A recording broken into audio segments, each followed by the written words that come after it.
did you know goldenrod makes an excellent tea?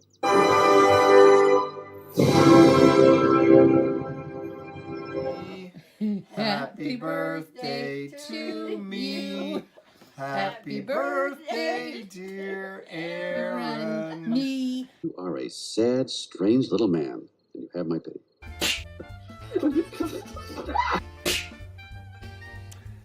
Hey everybody, welcome back to Tomic's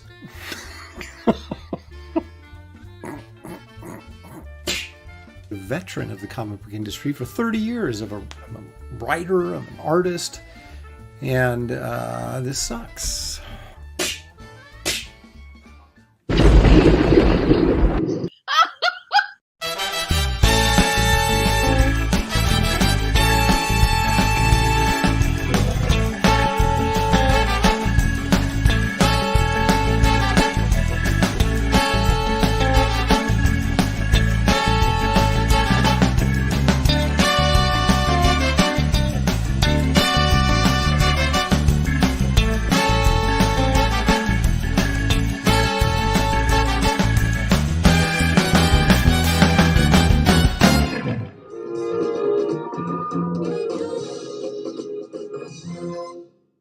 Don't start! We haven't left yet!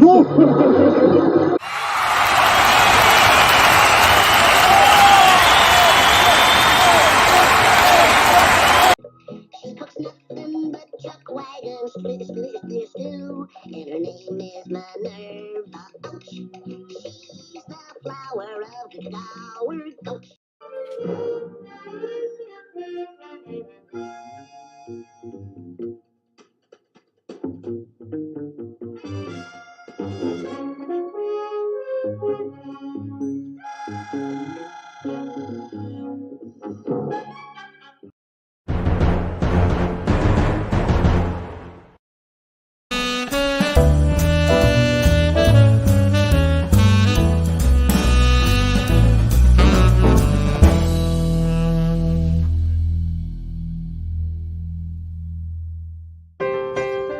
It all started for me in 1964.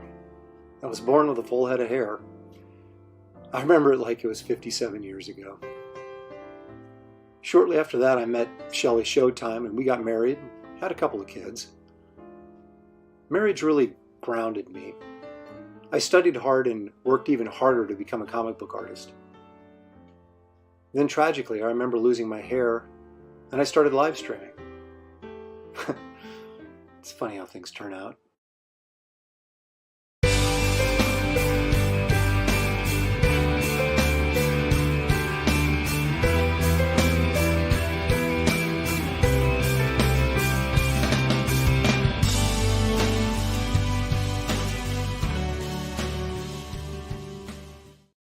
It's comedy gold. It's comedy gold, it's Shelley. something. Look who is back. It is Shelley Showtime making a return.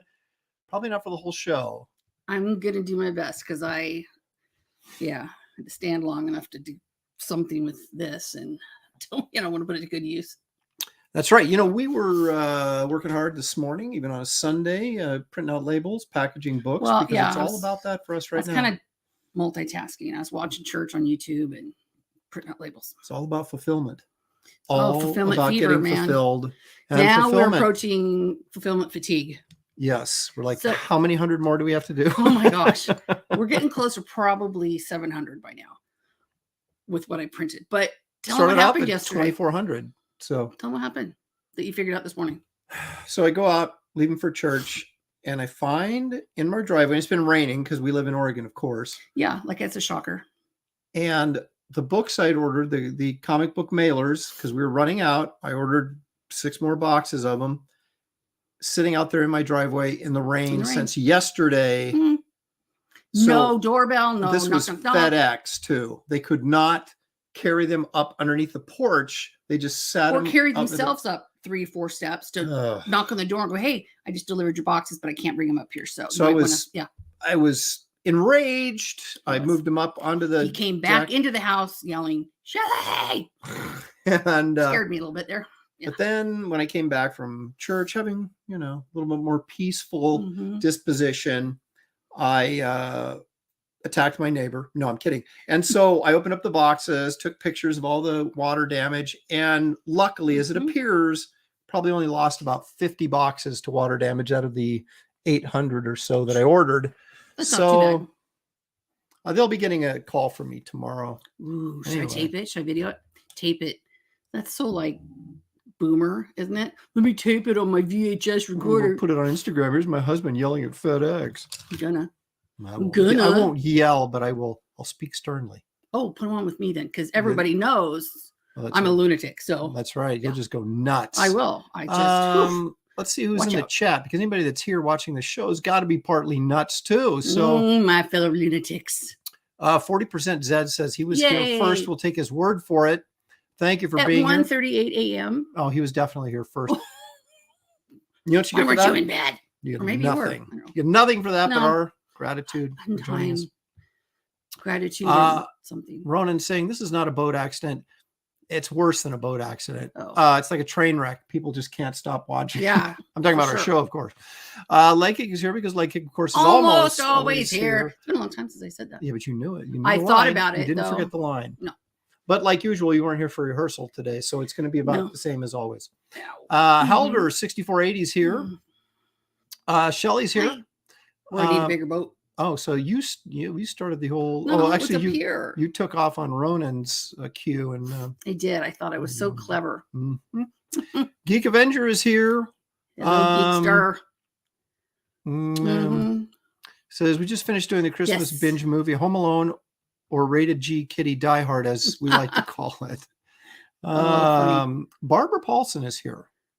Hi. Hello, Barbara. That's a new one for me, I think, maybe. Although my brain, a lot of meds going through this brain. Wizard Sleeves is here. John Porton is here. Some people call him John Important. Never heard that, did you? Yeah, the Geek Easy's here. He claims he's not first, and we would agree with that. Randy Howell, all the way from Canada. We need to crowdfund a fireplace for Aaron to keep him warm and to set the mood for the holiday special. Get one of those fake ones, put it right back there, and just turn it on. And I'll put a sweater and have an easy chair. Going on Amazon right now. Talk in a very quiet, soothing voice. What's this? The Geek Easy says, I was watching a YouTube channel earlier, a comic reviewer named Thinking Critical. Yeah, I mentioned Aaron and GC. You mean CG? Yeah. Or whatever. Yeah. I know I know Wes. I've been on Wes's show before, but thank you for very nice. Marcus. Let's see some more. He said they had things right and were some of the only things going right with comic publishing these days. Amen to that. It's true. Yeah. It's absolutely true. The heart and soul now of I'll have to reach out to Wes and say, hey, thanks for mentioning my name on your much bigger channel than mine.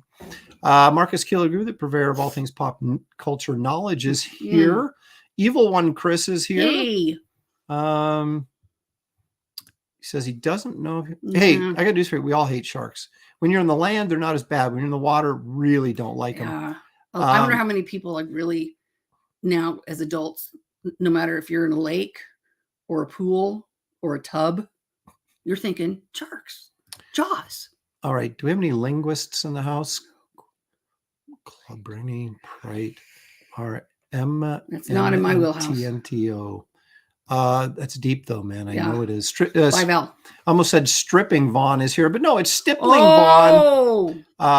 Squeaky's here because wherever Geek Avenger is, Squeak's not far behind. Oh my gosh, I haven't seen you guys in so long. Nordic Nerd is here. Bretsky the Great. It's easy for me to say. Yep. My homie and personal rival, Ellie McComicsgate, is here. Says we are late and gay. Well, fess up. One of those is not true. Fess up. One of those is not fess up. True. 5 minutes to go. Mark Pendrin. Tell him.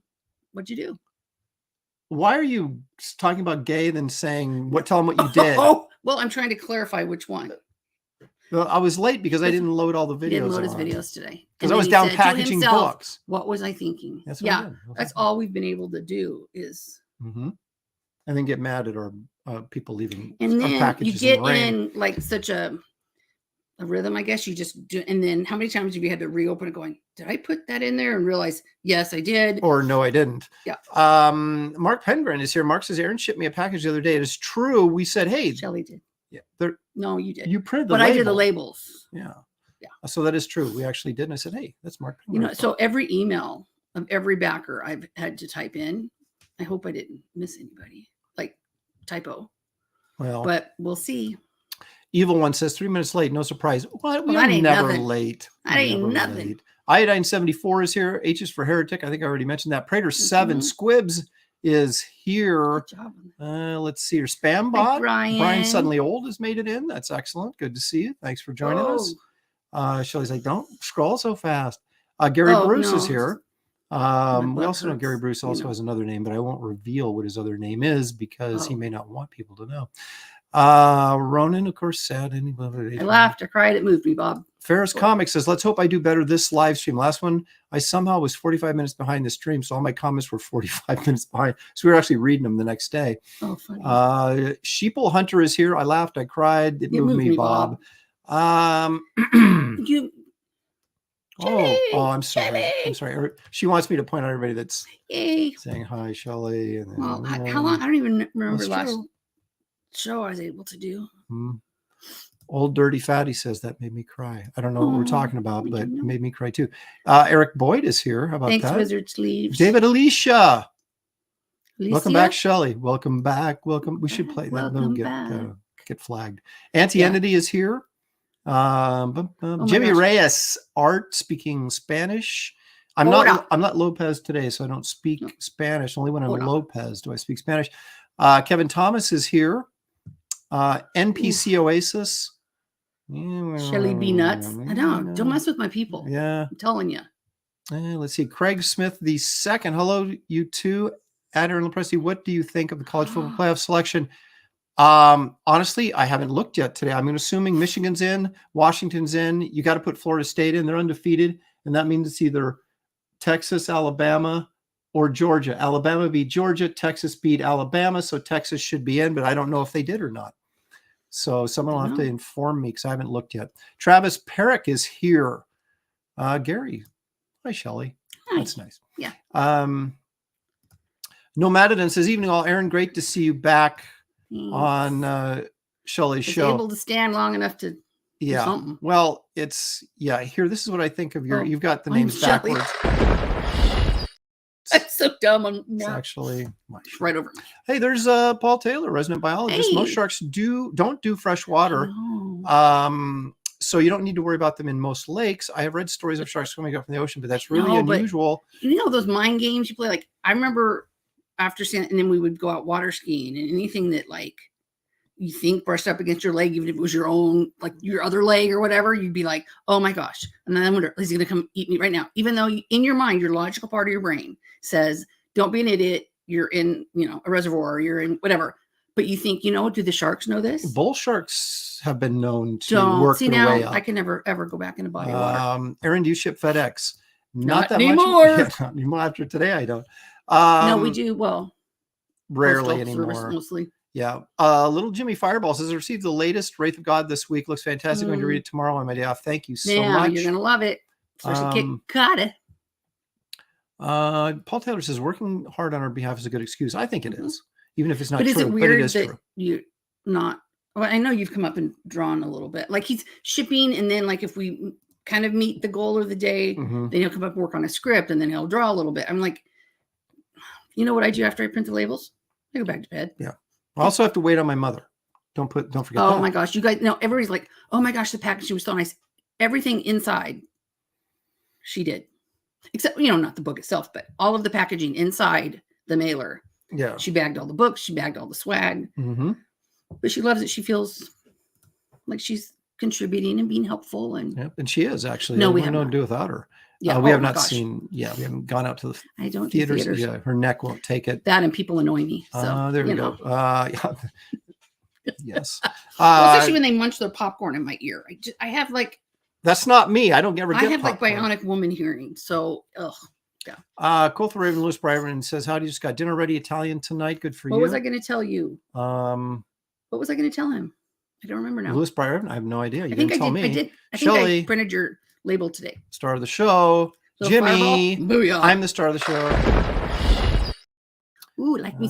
I haven't had Fireball in probably a year or two. Yeah. I am like really losing my Hey, there's touch. Taskmaster Dan. Go Ducks? No. No. This is a. I know. Washington beat him again. Oregon State Beaver family. Dun, dun. I feel like Shelley is never going No. into the ocean after the jellyfish. Yes, that was horrible. That was My face and neck and my back. Lucky. That wasn't. Yeah. Slow and steady wins the race here, and stay focused. I'm trying. Oh my gosh. Trying. You're Stats staying up here. to like 1 a.m. too. Yeah. Well, I was just prepping for this show. So it better be good. And then you forgot to load the videos. I know. Well, it was 1 a.m. I was like, I'll do it tomorrow morning. And then I slept until like, I got 30 minutes to get ready to go to church. And I was like, that was it. I didn't. Yeah. And then I came home, and what did I start doing? Packaging books. Oh, yep. So, but they are loaded now. They are loaded now. Yes.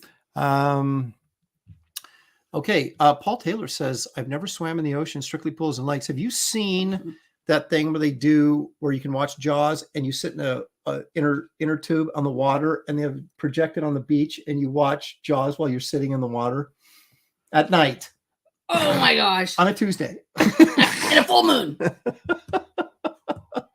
Andre Lima is here. You know, we've got a large crowd. Very excited to see that. Guys. And for the return of Shelley, and it wasn't even announced. So I did. Oh, did you? I did, because never let an opportunity. Gotta have that attention, as they say. Yes. On my fans. So please take this moment to watch this service announcement. Do this. Public service announcement.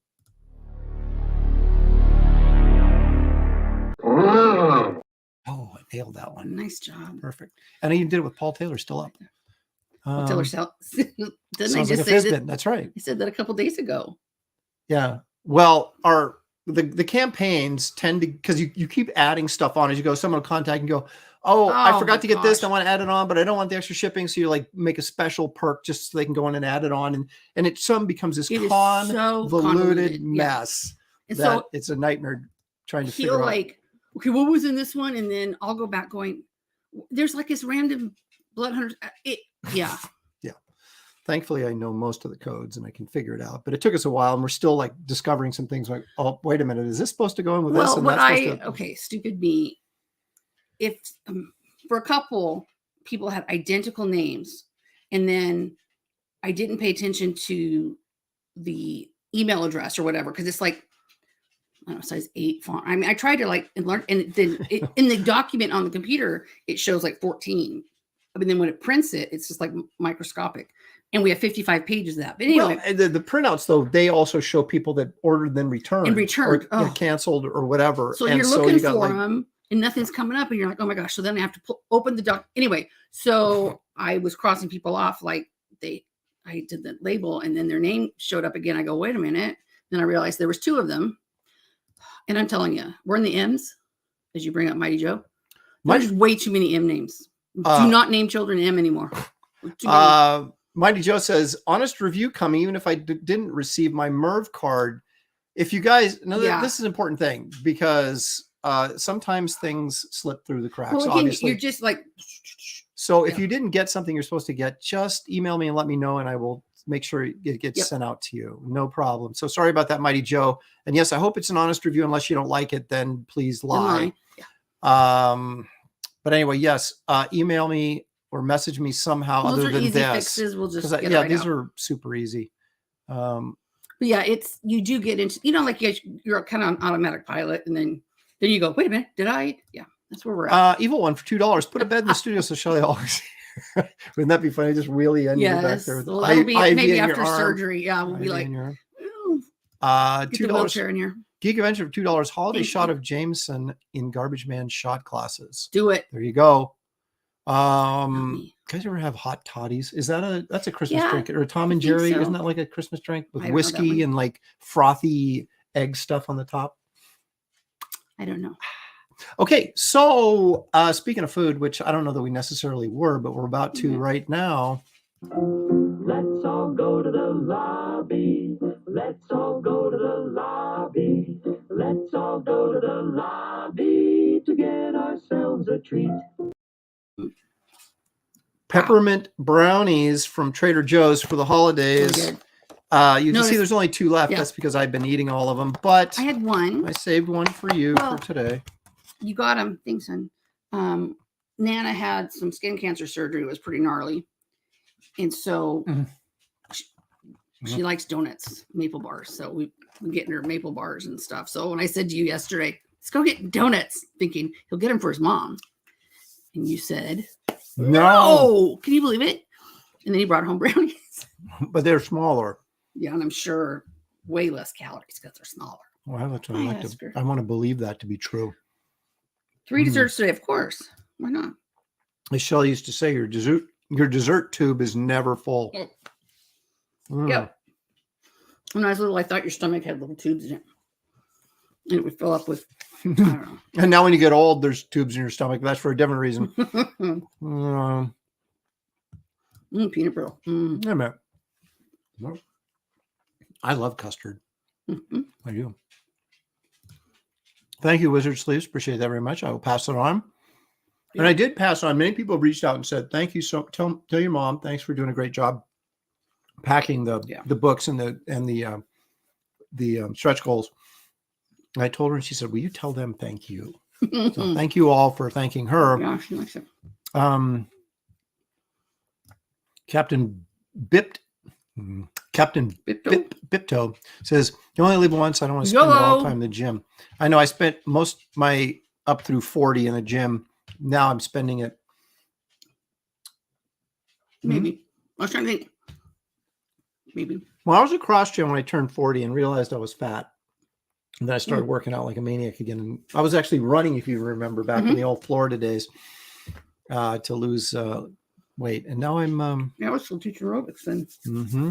I was the queen of the step. All right. Well, let's get this show rolling with, of course, we don't do rights and images of the day, Shelley, but we do Fretta images of the day. You said doo-doo. That's why you tune in, folks, is to hear stuff like that. Let's watch our Fretta image of the day, shall we? Oh.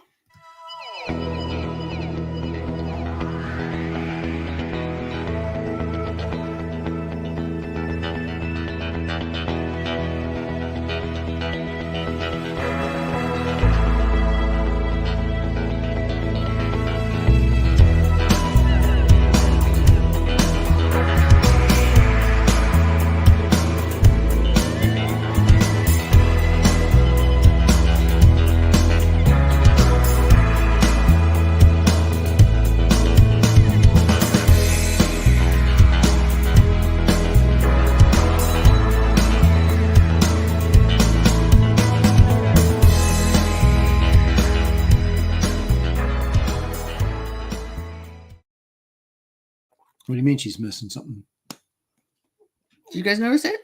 What she's missing? Her top? Well, she's got boobs, but that's about it. Anyway, what'd you think of that? I'm a big fan of anything Fretta does, but let me... Shelley is kind of more of a hit miss. That was a Deja Thoris John Carter piece. Once again, from the Doubleday book series. And I wanted to share everybody because I'm going to move on from these because I've been doing these for a while. But this is what, if you haven't seen these books or unaware of these books, that's what they look like.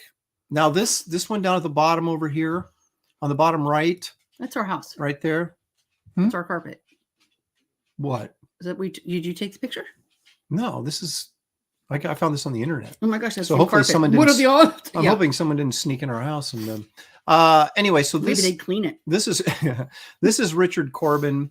So ignore this unless you're a Richard Corbin fan. These first 5 are the Fretta ones that have the black and white Fretta drawings in them that I've been showing for the last several weeks. And I have all these that are in hardcover, the nice little book dust jackets. Mine are not all in this nice shape. Good job of showing action, though. They don't look. I mean, the ones that are posed are posy, but the ones that you could, because that's hard to do. if you're in action, but they look posed and stiff or whatever. Oh. Was did that sound educated? Yeah, well, it sounded like you knew what you were talking about. Yeah, I know. But that's How I roll. that's why we love Fretta. But so these are actually not that expensive. You would think they might be, but they're really not. You can find them on eBay. In fact, this person's selling all 6 of these for $100. So you can find these on eBay if you're so inclined to get these. They're nice little collections if you're John Carter fans, and you've also got the little Fretta spot illustrations like inside. the Doc Savage books. Yeah, those are hilarious, by the way. Yeah. If you're easily offended, you probably don't shouldn't read them. bother. Yeah, but I'm not. So you know, she was pointing out oh my gosh, the racist commentary that was in some of the stories yep. from the 1920s and 30s. Wait, Ange is here, I think. Angela Lansbury? Nope, there she is. Angela Curry. It's my girl. Yep. She says, hey. You're a nipple denier. There's no nips on her? No. Sorry. Really? Yeah. I wasn't even paying attention. Yeah. I didn't. Well, maybe they had to remove them, you know, because I don't know. Really? I wasn't. Now I want to go back and look at it. We'll do it then. Okay, let me go back and look at it real quick. I won't want to make you watch the whole nips, thing. people. But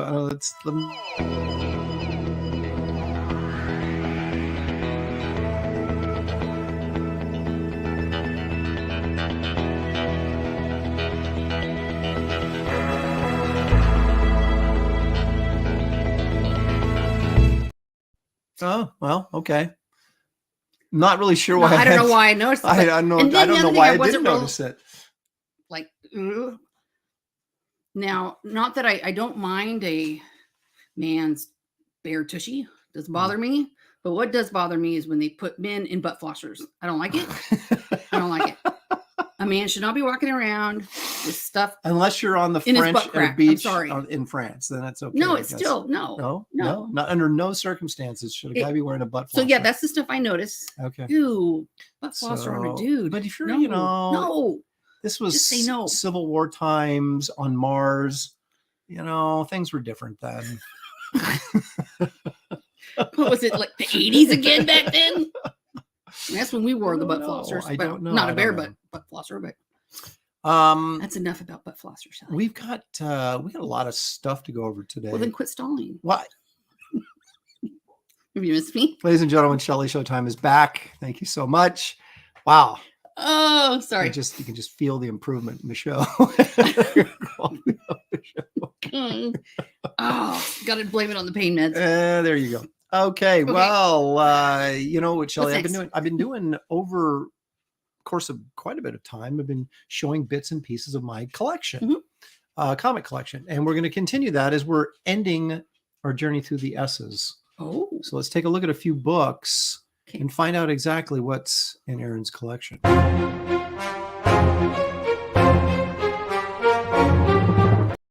I also like to proudly say that I have both of those books, by the way, that were featured in that. And they're of course you do.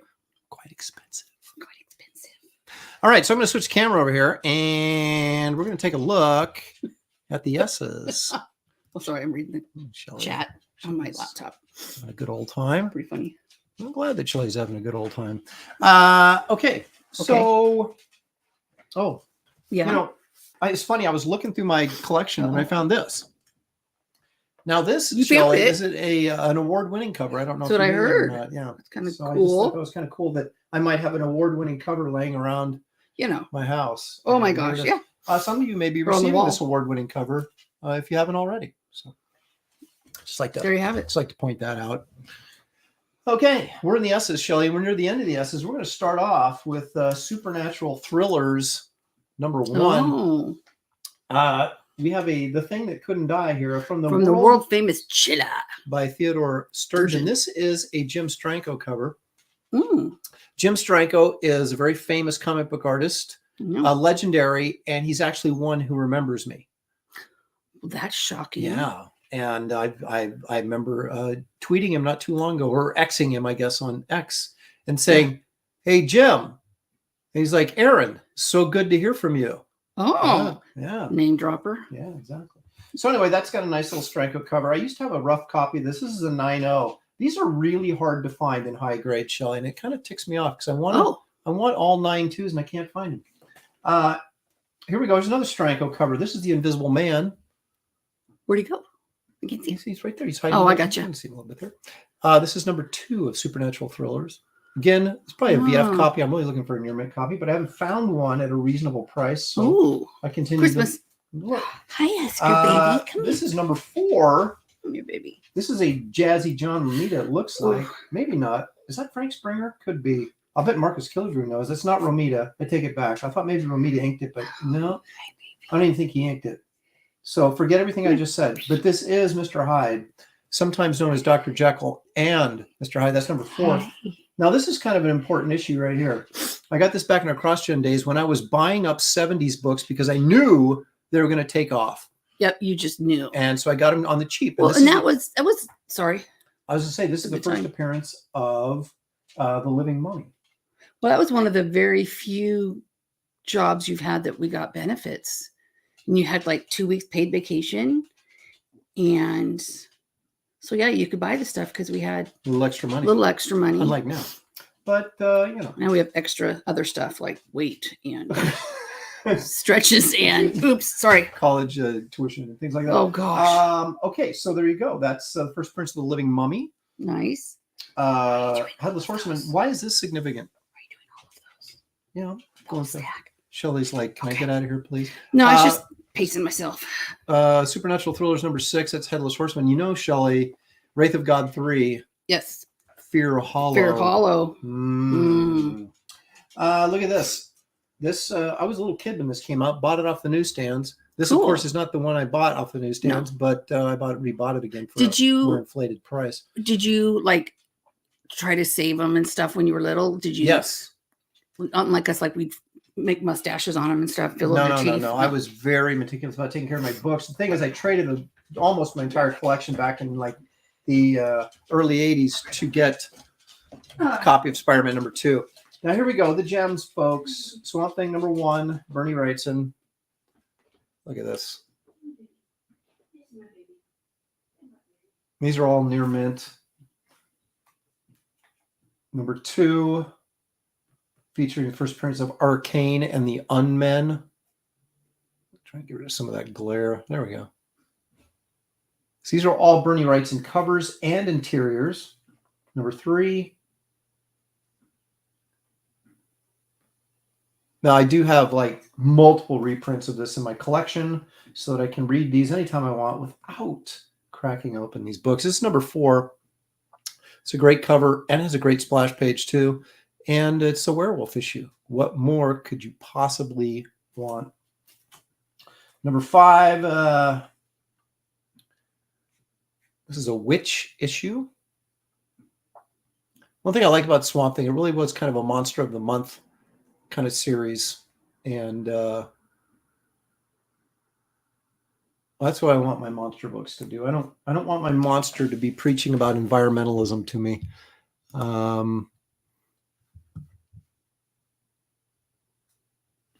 Paul Taylor saying that I never bought any of these books, so this is an education for me. I'm here to educate Paul. Number 6, this old watchmaker in this old town makes this robot. So he's a watchmaker and a robot maker. The great thing about these Swamp Things is you could just watch Wrightson's evolution as an artist. He just kept getting better with every issue. This is a great, great issue. It's my least favorite cover maybe of the entire run, but it's got Batman in it, and it's got some freaking cool art in it. Of course, these are all written by Len Wein, of course. Here we're getting to the end of Wrightson's run. This is number 8, The Lurker in the Tunnel. Look at that. It's lurking. That's lurking. I don't know. Worse than a That shark. ain't lurking for me. Oh. This, of course, is a classic cover. Number 9. As the Beatles would say, number 9. Number 9. Great cover, obviously. And then the final Bernie Wrightson issue, when the Arcane and the Unmen return to get their revenge. The interesting thing about this issue, Shelley, is Wrightson said he became bored inking with a brush because it was becoming too easy for him. So he inked the whole thing in a pen. with a pen. Just Isn't that the easier entire than issue. a? Well, it ink? depends on what Okay. look you're going for Oh, that's true. and what you're trying to accomplish. But then the book switched over. This is issue number 11 to Nestor Redondo, who really gets kind of forgotten, but he did some tremendous work in here. But of course, when you're following up Wrightson, it's a harder act to Yeah, follow. no. But he did some tremendous work. Here's number 12. It has a dinosaur on the cover, so you know I like that. Ooh. Yeah, little Hercules trick there to stick a stick in his mouth so he can't close his.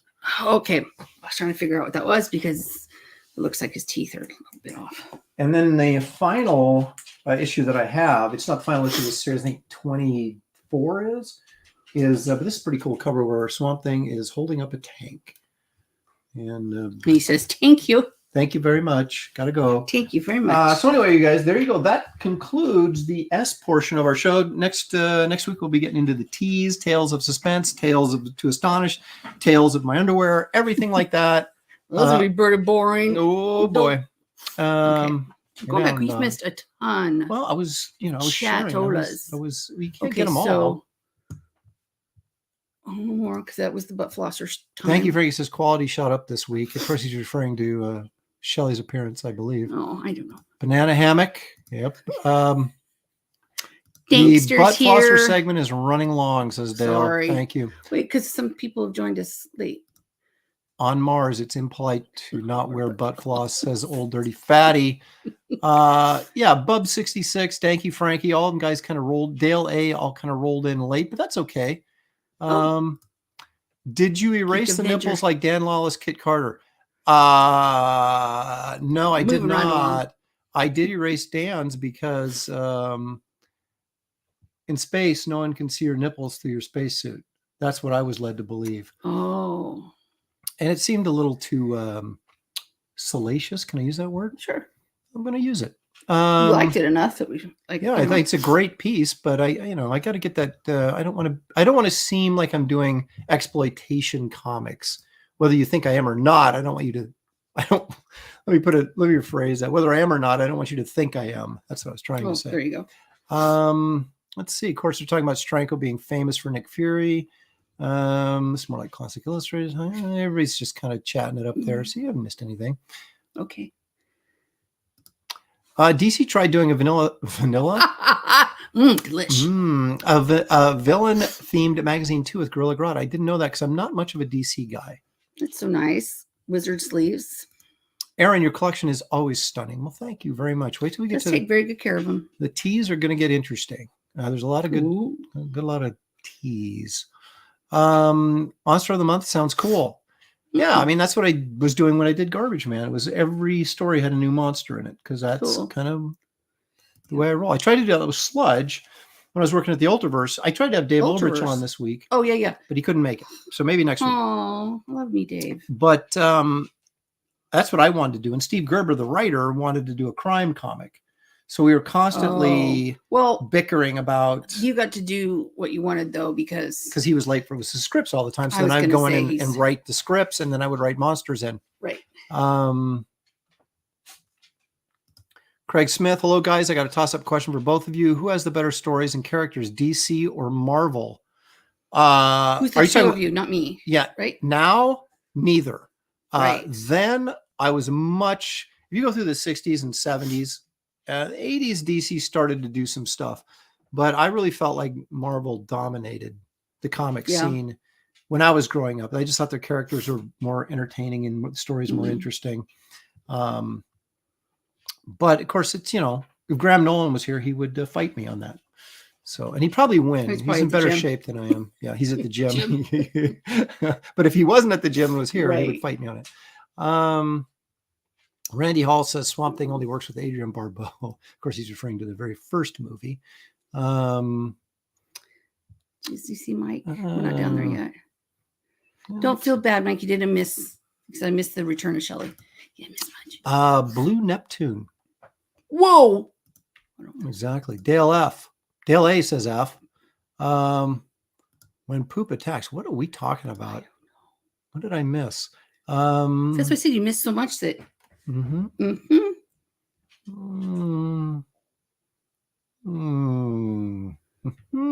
There's Duck Bacon. He showed up now. Craig Smith, you're a smart man. Do it. There's Okay. Mike. Don't worry. I missed the arrival. Edgar. Mike said some nice things about Wraith of God Blood Hunters online. Appreciate that. Yeah, big time. I'm still waiting for the the negative reviews, but we haven't had any yet. No. So I'm excited that so many people have really liked Kit Carter. I think I had somebody contact me and said, if Kit Carter's story wasn't in the back of Blood Hunters, I wouldn't even know about this campaign.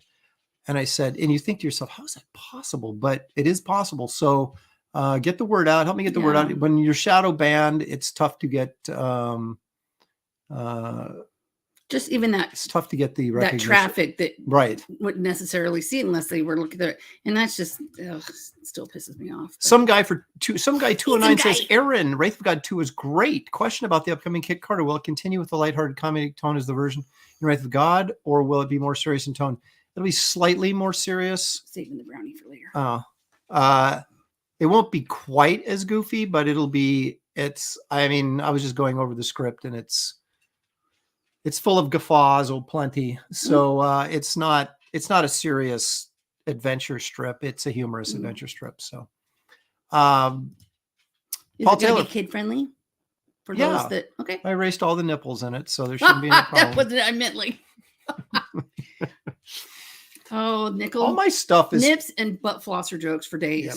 Yep. Paul Taylor, Canadian, $10. Thank you so much. It's nice to see Shelley. I like DC and Marvel both. Mike Grell was a great artist from the 70s who did the Legion of Superheroes after Cockrum, Aaron. He also did John Sable freelance. Yes, I am aware of. Actually, I wasn't aware of the Legion because I really wasn't paying attention to that stuff. But I remember him from Warlord, which he created for DC. So Geek Avenger, go a little bit. That's really nice. Go right there. I just come here because of Shelley laughing at her and drawing cool stuff. That's two good reasons. Thank you so and that's much. What I posted this on X earlier that so many people ask me, like, you're in chronic pain? I go, yeah. You don't act like it. I know it'd be a bummer, wouldn't it? Like, nobody wants to be that person that walks into a room and everybody goes, oh shit, she's here, right? So I'm sorry. Would you? So thank you. Oh, it's been a while. What did you? I did. Dear Lord, I haven't had to do this in a long time. Oh, not Daily Double. Where is it? Everybody's already doing it. There it is. Have you missed me? Get down. Oh, you know what? He hasn't been fed. Oh, that's what he wants. Husker. I don't know if I can go down and up, but we'll try it. Well, get some do you want me to leave you here and I'll go feed him? No. Come on, baby. Come on. Shelley will be right back. What was the Kit Carter question? Oh, I can't believe they banned you for Kit Carter. They didn't ban me for Kit Carter. They banned me for me. It doesn't matter what. I could put, a re-release of a Dr. Seuss book and they would shadow ban me. So anyway,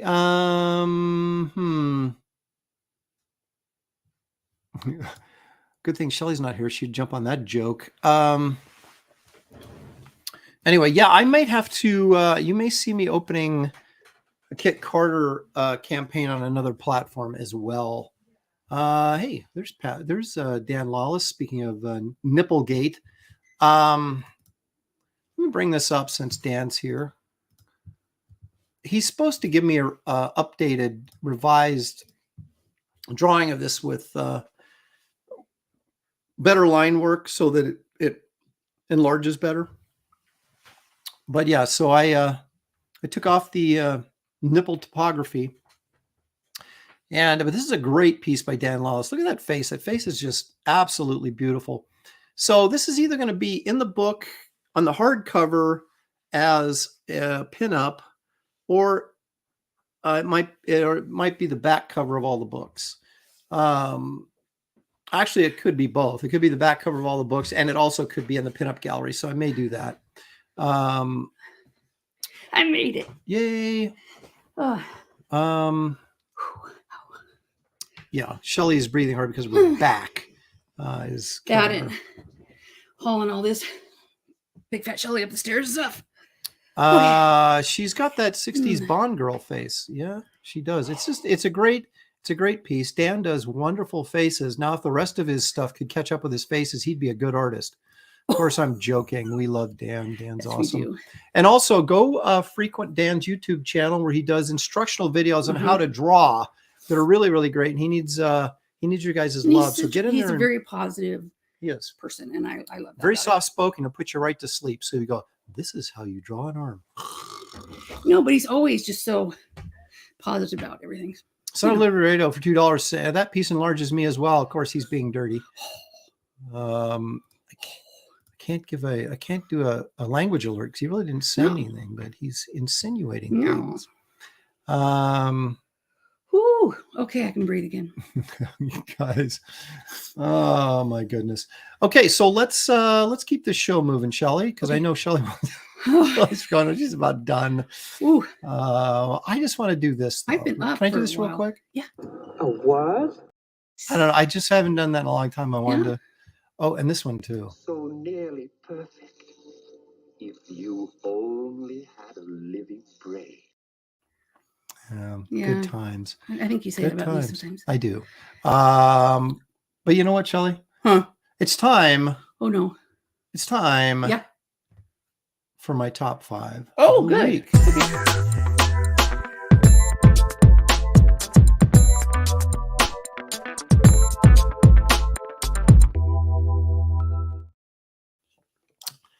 You know, at first, I thought this might be a hard topic because I didn't really read a ton of indie comics in the 80s. Yeah. But then I found out that I read more than I thought I did. Oh. Let me give a special shout out. This isn't really a series, but I did buy these and enjoyed them quite a bit. There's a this is by our good friend Arthur Adams. At least he did the art. So there's Gumby's Winter Fun Special and Gumby's Summer Fun Special. So they were 2 comics, and both, I believe, written by Bob Burden of Flaming Carrot fame and drawn by a youthful Arthur Adams. And so I picked these up, and they were a nice, fun read. Nice. You know, so that's an honorable mention. Those are by Comico or Comico, depends on how you pronounce it. Let's call the whole thing off. What to do? No, you say Comico, I say Comico.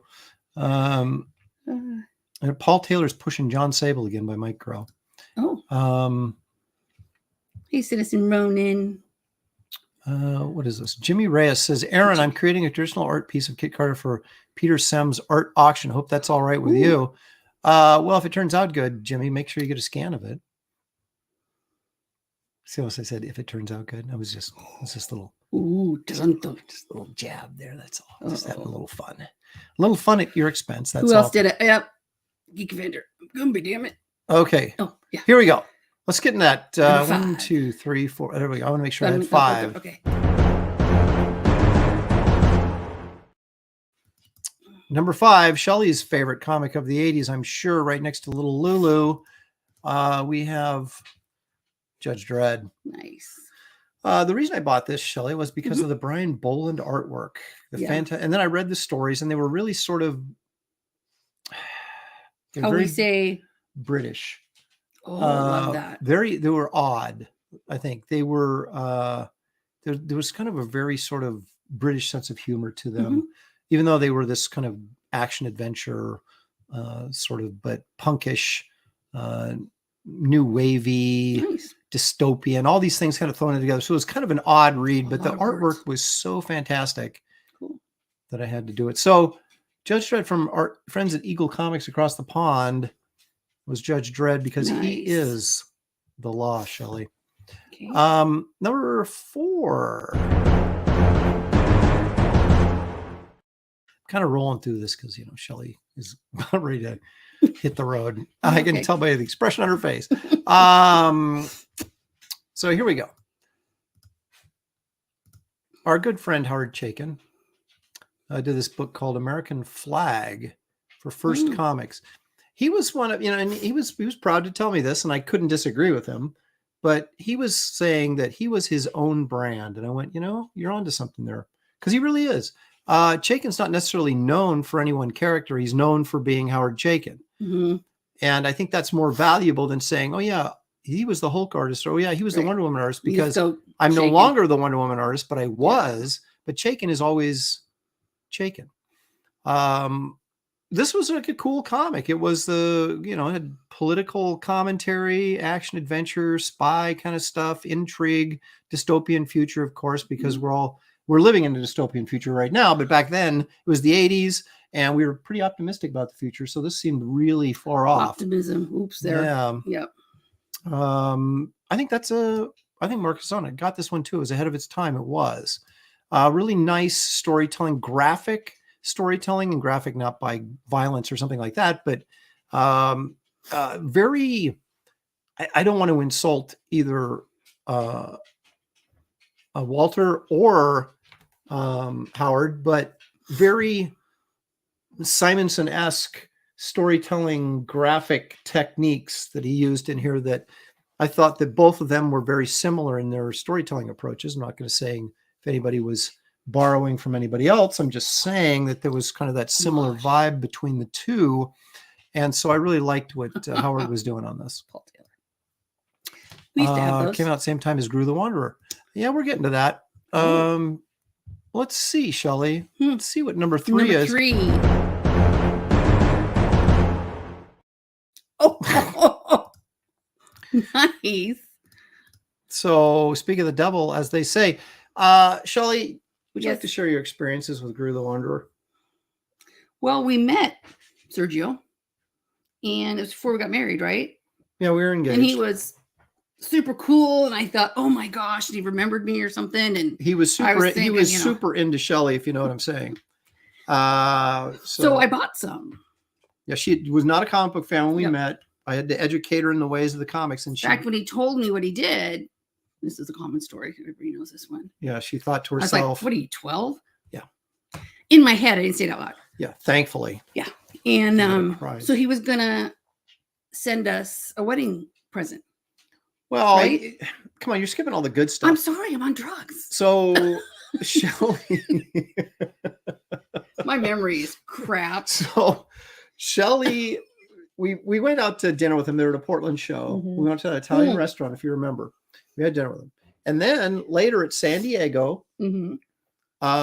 you went up to his table and he had a line. Oh, right. This is young Shelley wearing spandex. I'm just saying. When I could pull it off. And you went up to the table, and what did he do?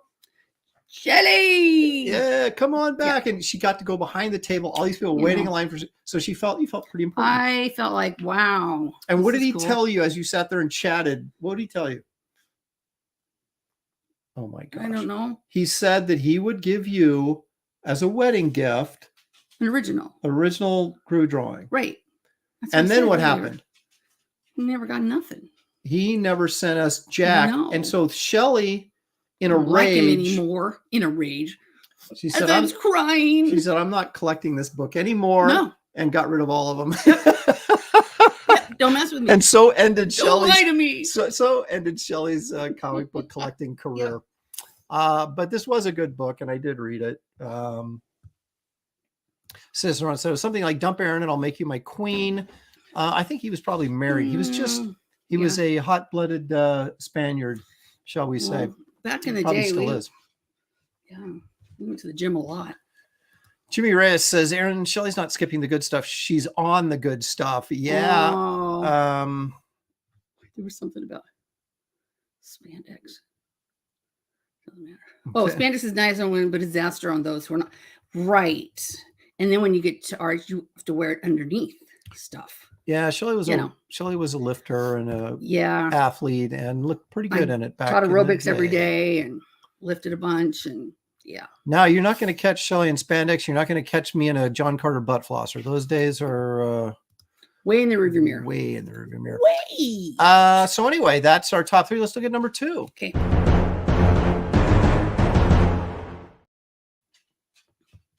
Oh, I love this one. Well, you love the show. Yes. This is the comic, The Tick. Now here's the deal. The only reason I bought this comic when it came Mhm. out was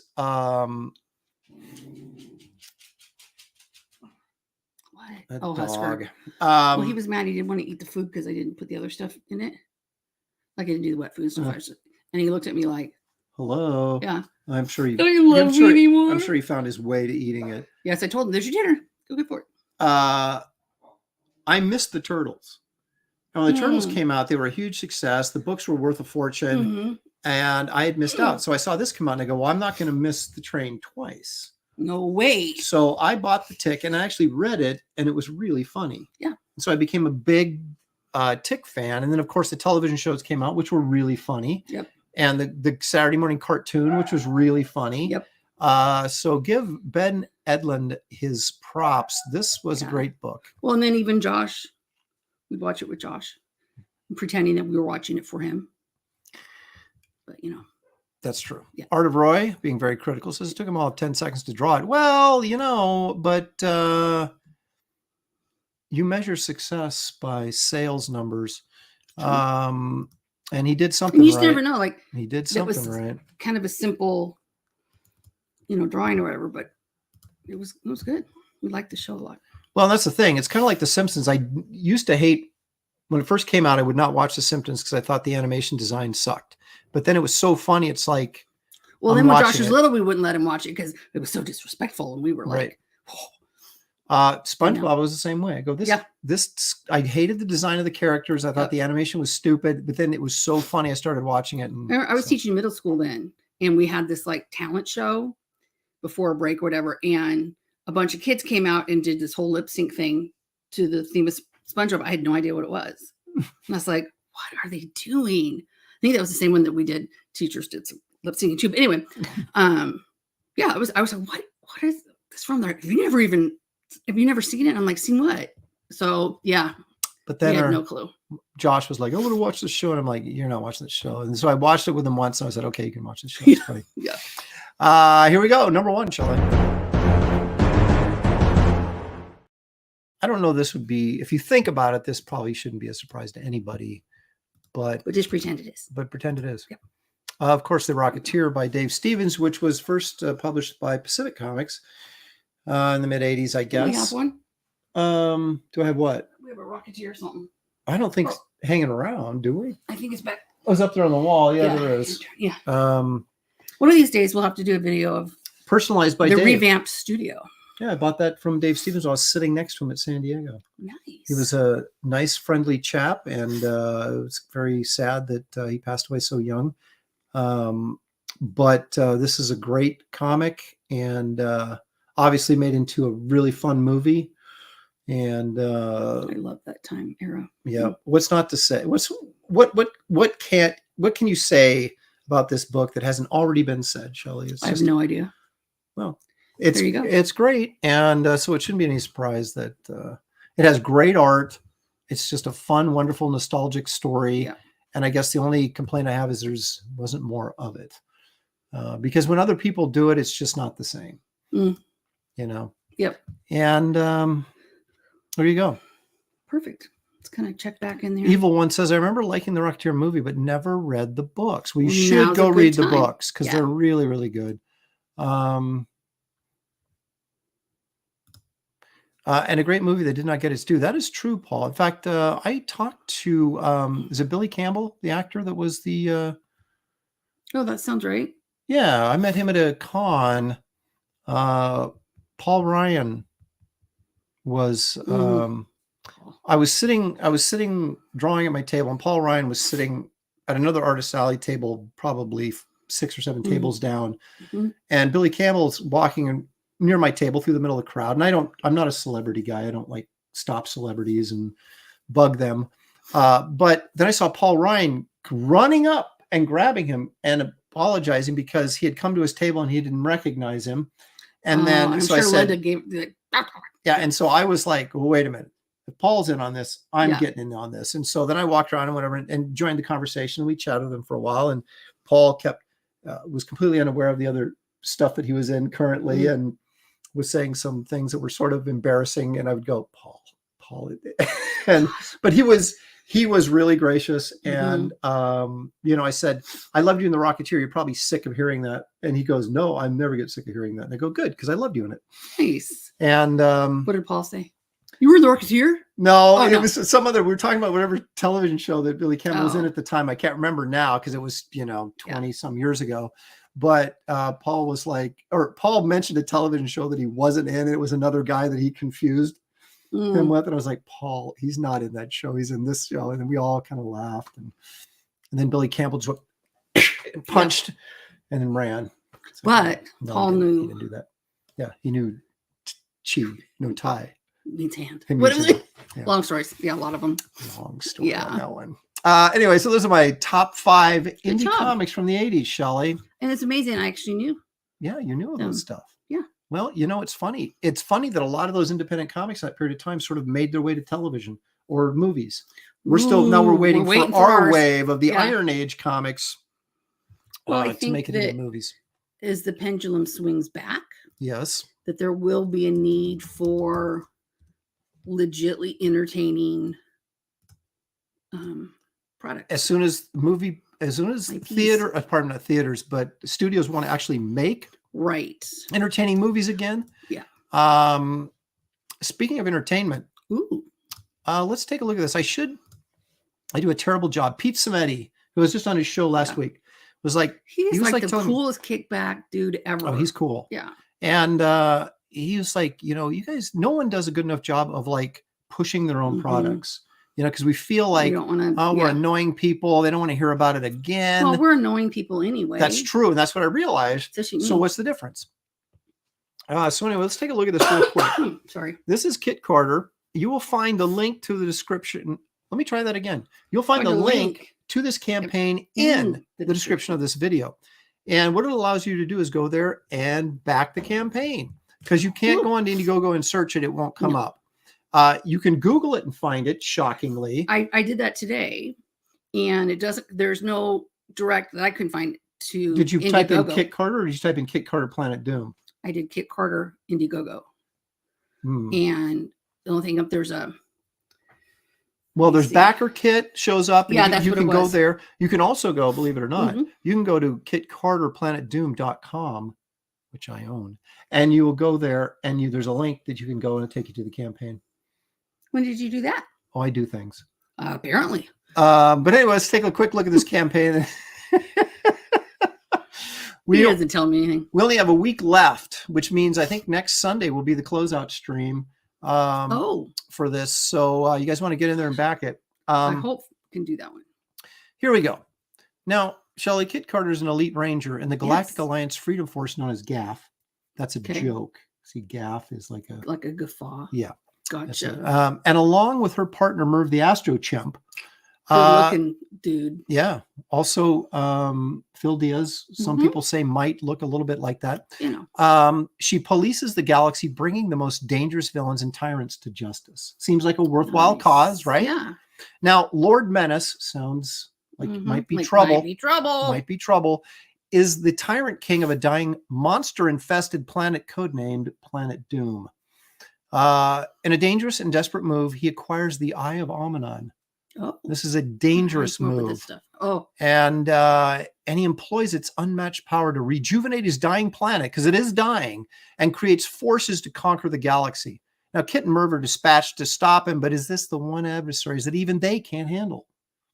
You'd have to read the book to find out. I plan on it. You can find out in this irreverent space adventure inspired by 1950s sci-fi B movies and comics as well, not just B movies, but for the sake of brevity. Are we going on demand? Yes, of course. Of course. So you have the hardcover, signed, numbered, limited edition, with the art gallery in the back. You have the soft cover by our good friend Chris Stevens, did the cover there, the painted cover.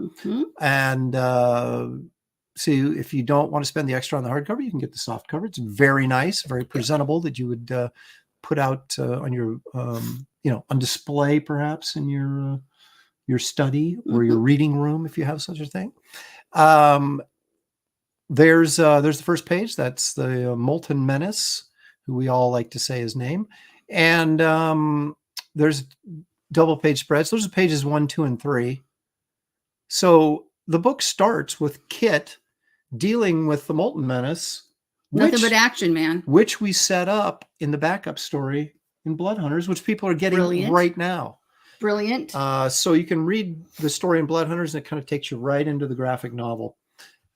This, of course, is colored by our own Kelsey Shannon, inked by Matt Ryan, who worked with me for years. Brilliant. And yeah, you guys are quite the team.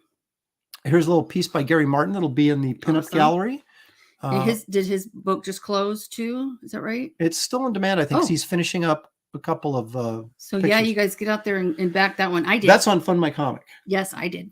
And there's a Kit Carter piece that was going to be a cover, but now is going to be in the pinup section in the hardcover. Look, you can get T-shirts, Shelley.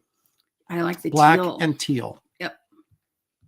You can get this sketchbook, which is and these books, I must say, I should say, are 8.5 by 11, so they're oversized, like the old 1980s graphic novels that we saw that Marvel published back in the day. And so the hardcover, the soft cover, and this sketchbook are all 8.5 by 11, so they fit all nicely together. Right on. Oh, your that was bookshelf. smart. Oh, You yeah. should do a Kit Carter box. I should, Yeah. but I need more than Someday. 3 little books. Now, to this put one in. has. Is this the stretch goal of the? No, we're not there yet. Okay. No. So this is a 32-page sketchbook. Thereabouts, full color. So there'll be color stuff in it. So that's kind of fun. This is kind of a gem right here. This is a 14 by 36 insert movie poster. This is the rough color design for the poster. It's not the finished art, but this is the finished design of what it'll look like. It'll just be a nicer. And how are job. you doing? There you go. You're painting it. I'm So painting another like, what can this man not do? Well, I can do anything, but can I do everything well? That's the question. We'll find out. Rated PG. So just so your parents know.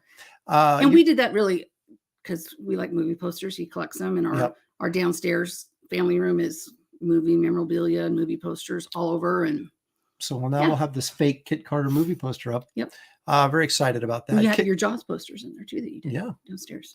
So anyway. Kit Carter laser etched shot glasses. We're going to have an entire collection of 6 shot glasses that'll all have different Loprestiverse IPs on them, logos on them, and then we'll produce a holder for all 6 of those glasses. That's what we're looking at. And but 1 glass per campaign. So this will be the 3rd glass. So it'll still be 3 more campaigns before we get the entire collection.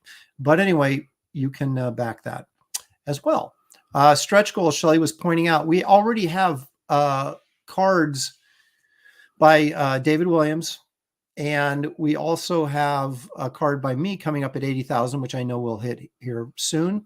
If we get to 100,000, which we better, we get another trading card. We'll be really hungry. And then at 125,000, the Empire Comics. This was Shelley's idea, and I thought it was great.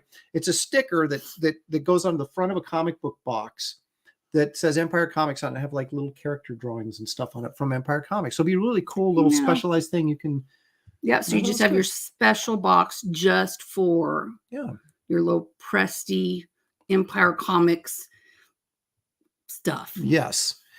There's add-ons. You can get the Garbage Man trade paperback. You can get the Power Cube trade paperback. Because I secured extra copies of those, I didn't know if I could get them. I did. You can get the second printing of Wraith of God #1. You can also get any copy of Wraith of God Blood Hunters. I assume that if you're backing Kit Carter, you probably have already backed Blood Hunters. So, but there might be a few people out there that haven't and want to get these. Didn't get the Biz cover or the wraparound award-winning cover. You might want to get the that. award-winning cover. So there you go. I'm amazed at how many days we're doing that. So what happens when I print out the shipping label, I turn it over, and on the back I write the stuff that that goes in the package. So all he has to do is look at that and collect it. And a lot of Garbage Man.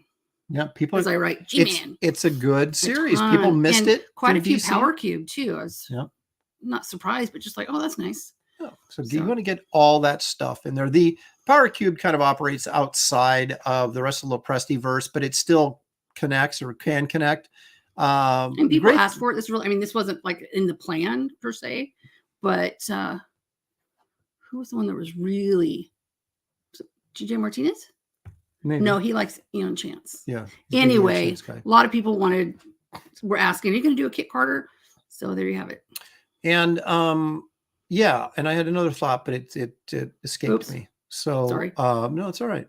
But anyway, one thing I wanted to point out here is if you're if you want to be a Kit Carter completist, you'll see it right here for $220. What do you get? You get the hardcover, you get the soft cover, you get the poster, you get the sketchbook, you get the shot glass, you get a t-shirt, and you get an original Kit Carter headshot. Oh, that's cool. I have been so out of it that I just really feel like I haven't. I'm gonna have a lot of drawing to do. And what was I just chastising you for yesterday? You got to make it more simple. Because simplify this stuff. stuff. The full moon and a Tuesday, and with the Royal Fizbin, you can. That's what our Fizbin can think about. Here we go. Now, see, this is problematic. I hear smegma makes an appearance in Kit Carter. See, smegma is a bodily discharge that is really kind of disgusting. The character's name is Schmagma, like magma. Okay. See, it's a completely different word. And I think there's just a Gotcha. lot of confusion out there about that. Okay. Got to be an idiot not to offer a Kit Carter thong. Well, we're gonna be idiots then. Thank you. You mean like the shoes? Thanthey Yeah. Like, is that what they call them? Flip flops now. Back in our day, they used to call them thongs. Yeah. Now the butt flossers are called thongs. Yeah. Anyway, so I wanted to share the campaign with you guys. The link is in the description of this video, so you can go there, hit that link, take you right to the campaign, and you can back like a crazy person. So thank you so much for your time. This has been a public service announcement. Hi, Jeffrey. Okay, Jeff Goulet's there. Look at that. Again, if you he's a volcanic discharger. I had no idea, because look at okay. In all seriousness, when you're in school, like if there was something like gross, or me go, what is that schmag? People would say that, right? Yeah. It was just like a thing, right? So I'll call him schmagma, and then it turns out that schmag is actually a scientific medical term for something. Oh, and now it's like taken new levels of disgustingness. Oh, great. There you go. Citizen Ron's he's getting forceful there. This campaign needs 100K, back you cheapskates. I agree. Could be. I understand it's Christmas, and so it will be in demand. It's even tough for us right now. So yeah, we don't even back our own products. No, I'm kidding. But no, with Christmas, and I did spend a little bit of money on our daughter-in-law for the baby. But yeah, I'm sorry. What was wrong with Shalava? Yeah, I'm wishing I had done that now. Okay. But why the Shah in front of magma? Because I was making fun of the word schmeg, which we used to use as a term, unknowing that it actually meant that. So funny, Aaron. It's such an Aaron. Well, such a Shelley thing too. Hey, nobody knew until we actually looked it up on the Graybeards once. And I went, holy crap. I had no idea. See, I just haven't done anything. Corin Zenith, all the way from Australia. Aaron and Shelley, great to see you on the stream again. Shelley, hope you're feeling well. Not sure if you got my email, Aaron, but the Wraith of God package I got was the most beautiful laid out CG product I backed. Thank you so much, Corin. Yeah, Nana Faith had a lot to do with that. Grandma Nana. I just call her mom. Did all of that packaging and was really particular about where each. So all of I call this the swag. I almost said schmag, but anyway, she was so particular. They all had to be in the same place. Every single one was exactly the same. Yep. And then she was all mad that some moved, and so she redid those that got. Oh my gosh. But yeah, she's very particular and wants to present Aaron, in the best way possible. She's super proud of him, so it's nice. She does very nice work. So let's keep this show going now with another one of our new features that I really kind of enjoy. It's educational.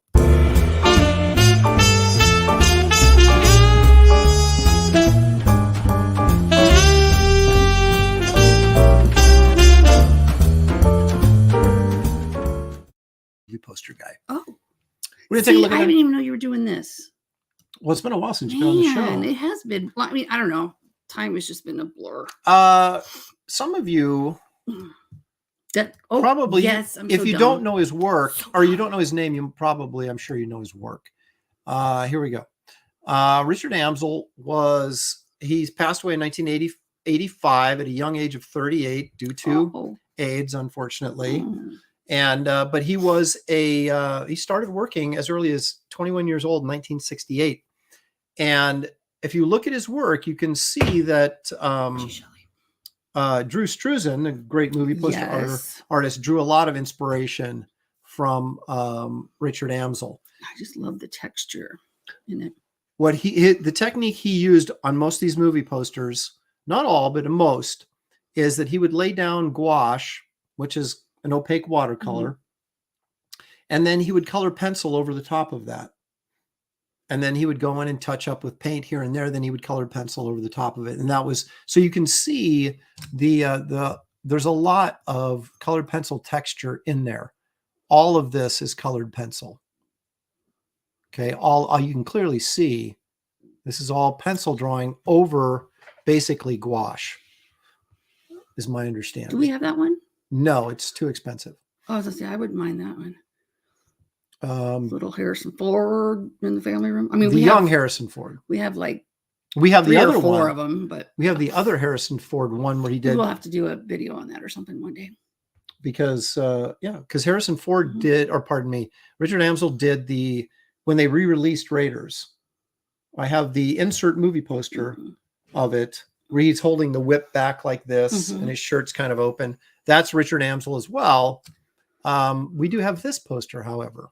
Yes. I mean, I don't mind it, but You don't like this poster? no, it's all right. This is Mel Gibson in Mad Max Beyond Thunderdome with Tina Turner.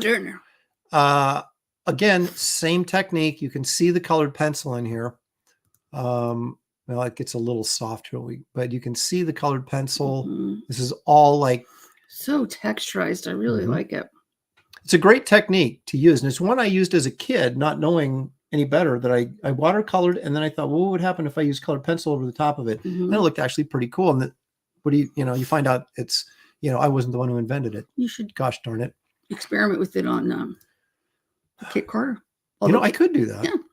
That would be a look, wouldn't it? It would be a look for sure. So there you go. I love this poster, and people are kind of mixed on the movie, but it's a great. Her hair is phenomenal. That's good. It's a good likeness of Mel Gibson too. Mel's a good-looking dude. This is also one of my faves. I don't have this poster, but I want this poster. This is Flash. With the soundtrack from Queen, of course. Horrible movie. He's referring to Mad Max 3, I guess. Because he's certainly not referring to Raiders. Same person. Can't we all just get beyond Thunderdome? Sorry, that was really loud. Okay, let me see. Where are we at? We're right here. So this is Flash Gordon, starring Sam Jones, who actually I've met and talked to at the Alaska show. Traded. Actually, I traded. There's a mini print. I take that back. It was Alex Ross. I got to go look. It was either a smaller version of this that he signed, Sam Jones, the lead actor, or it was an Alex Ross piece. I can't remember. Either way, he took some of my prints for his grandkids. Oh, that's nice. Yeah, seemed like a nice guy. I think he's been on Ethan's show actually too. Wait, is that the guy that wanted to come on the show? I don't know. I can't remember. I think so. Maybe. No, I mean, like I said, life's been a blur, but I tend to remember hearing that. Yeah, why don't you say it on the show to make it seem like I didn't let Sam Jones on the show? No, but like you haven't. What did I say? Come on, Lopez. It's not like you're doing 5 million things all the time. So well, he had a rep reach out to me when he was pimping his book, and I never got back to him in time before he was done. Oh, gotcha. So it wasn't like I didn't shun him or anything. Yeah. It was just I forgot and didn't get around to him. Put you on the spot, because putting people on the spot like that, it makes things awkward. Don't appreciate that. It's not. Yeah. Anyway, this is a great piece. One of my faves is Max van Sydow there, and I just love the rendering here that he did to get all that. Some eyebrows there. Yeah. Now they're working on a documentary on this guy and a book. Cool. I'd be very interested in seeing. When was this? Paradise Alley was right after, correct me if I'm wrong, guys, but it was right after Rocky 2, I think, wasn't it? The younger Stallone. Never even heard of it. in the 20s or the 20s, I think. I've never even seen that. But those, like the details in the faces in the background, he could have just kind of, they're probably pretty similar. Doggone it. I think I have a blurb coming up with it on there. But I think if you go to, I think if you just search Richard Amsel, it'll come up. It's like one of the top things that comes up is this documentary book thing that they're working on. So this was, you can really see the colored pencil in this, all this texture here. Now this is Shelley's probably your favorite. Oh my gosh. Movie poster. This actually almost makes me go into a rage. I do not like it. I don't like it. I don't like it, Sam. I didn't like watching it. It just is awkward and creepy. And then our son buys a little, like it's this guy, a little pog. Is that what it was? Yeah, one of those dudes. For Christmas. Yeah. I did put it in my classroom on my desk and kids would have to do it over here. This guy right here. Oh, sorry. Yeah. One of those little poggy guys. But it was from the Netflix series. Not actually one from this movie, but it was a specific one from the Netflix series. And we watched the Netflix series down here, and Shelley would walk and just like every time she go, just like that. That's exactly what she hates. What are you guys doing? She hates this. I love it, of course. And of course, Josh got me this poster for Christmas. Just and I let out another one of those. So now I hang it up on the wall every once in a while and see how long it takes Shelley to notice that it's up there. Oh, just like one of those, like, it just gives me the heebie-jeebies. I don't know. This is a nice one. Steve McQueen and Dustin Hoffman in Papillon. Oh, I've heard of the movie. I've never seen that poster, though.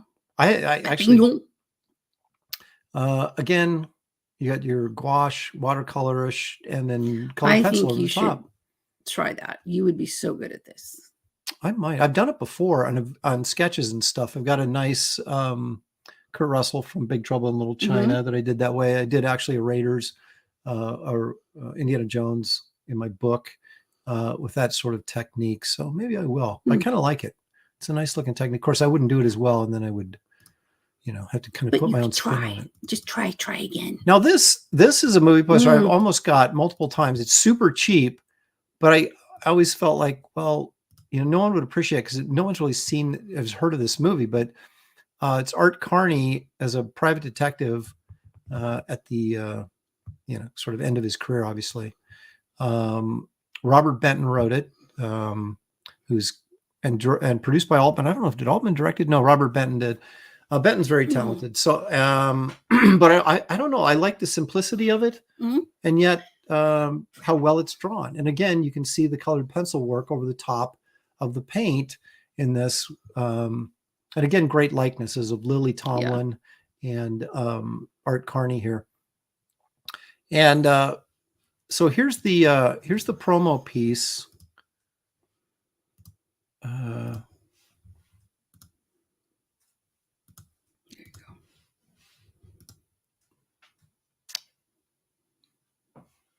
So Amsel, Illustrator of the Lost Art, I believe is the name of the documentary, or what it's going to be named.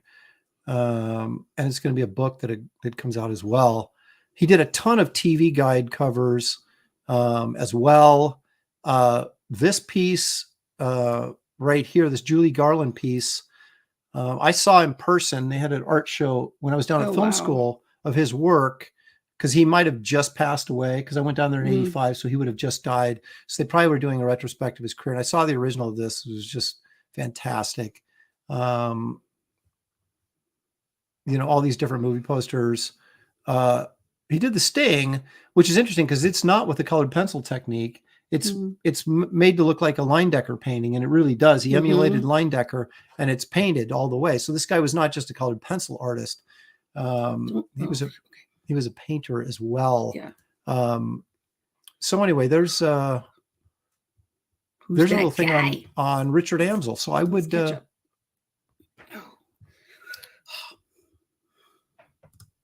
Did he use a blending pencil with his colored pencil? That I don't know. I do. Sometimes I use my thumb. Sometimes I'll use a tissue paper. And you can use blending pencils as well. The problem with blending pencils is they pick up the color. And so you have to be really careful on that when you tip go to a different one. to a different color, that you're not spreading the same color. If you use a piece of tissue paper like I do and roll it up to make a tip, then you can just toss it and do a new piece of tissue paper. Yep. And I found that to be pretty effective. What am I missing? Oh, I don't know. It's just been a while. Hey, Jimmy. Evil One, I'm gifting the Dark Crystal merch for Shelley from now on. There you go. Are you a Gelfling? There you go. No, last time I checked. Yeah, I don't like it. No, but I don't know. These are just. I don't know how you cannot appreciate so creepy, the gross. artistic genius that went into making those characters, and you're just like, those sketchy. That's what they're like. I just don't like them. I don't like it. I don't like it. I don't like it at all. Oh man. Oh my gosh. Yeah. So it's Paul Taylor says Lily Tomlin did a pile of movies in the late 70s. It's true. She did this really bad romantic comedy with John Travolta called, I know. It was like what do they call it? A May September romance. John Travolta was this young guy and she was this older woman that he fell in love with. Yeah, it was. That's a stretch. Yeah. Big stretch. Big. The Gordox Pub says Bill Sienkiewicz uses lighter fluid with Q-tips to blend. That's crazy talk. I don't want my drawings to catch fire or explode while I'm working on them. But hey, or for you to, who am I to criticize the I'll great be here Bill smelling Sienkiewicz? Q-tips. I know, I'm getting wasted, man. Marcus Killigrew says I've seen The Sting a ton of times. It never left the theater when I was a kid. It was a big hit. Jerry Roscoe, of course, pointing out you got to be careful you don't spread the pencil schmegma. Oh no! Be careful there. This is going to be like Uranus. Great. Well, no, like the not yours, but the joke. Sorry. I can't find my buttons anymore. There it is. Okay. Push my buttons all the time. It was late, but all right. So Shelley's like, "Is this show over yet?" No, I'm not. My back might be, but my back's done. Right. But you're not. Right. Okay. Well, we've got to dig into the flat file, Shelley, because that's what we do on this show, and it's next up. So let's take a look at. Well, now I can't even. While find he's doing that, can you guys all just quickly just hit the like button? I appreciate it. That'd be very nice. very nice. Very helpful. Very nice. Here we go. That's for me. Here it is. Let's see what's in the old flat file, shall we?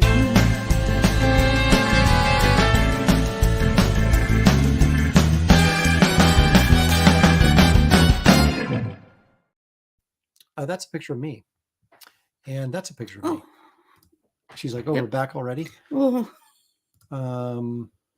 No, I'm going to switch to this so that Shelley can make grimacing faces. Yeah. Let's see her. I can make up for him. Oh, yeah. Okay, here we go. These I just posted on the interwebs not too long ago. I did a little interwebs. Garbage Man. You boomer. I saw that. Just kind of a recreational drawing with some colored pencil. How about that? Wow. See, you were look at all that texture. That's why I like colored pencils, because you can do sort of cross-hatching textures and stuff. And if you're into tech, you can do it super soft, so it's almost airbrushy, which I don't like as much. And then you can do it kind of textured like that. We get that kind of cross-hatch action. I like it. I like it. And then I followed it up with this colored pencil. I saw that one too. I'm working on one right now with the Grinch smoking a cigarette, because I think the Grinch should be smoking cigarettes. Don't you think? I don't know. What kind of influence do you want to be? It's not what kind of influence do I want to be. After all, it's what kind of influence is the Grinch. And I think we know that he would definitely be a dude who would be smoking cigarettes and giving them to young kids. Okay. Speaking of schmagma, Shelley, some people may want to know, where did this thing come from? Oh, right. This is the very first illustration I did of the Molten Menace, also known as Schmagma. He's not, this is actually, his name is the Polynesian Magma Man.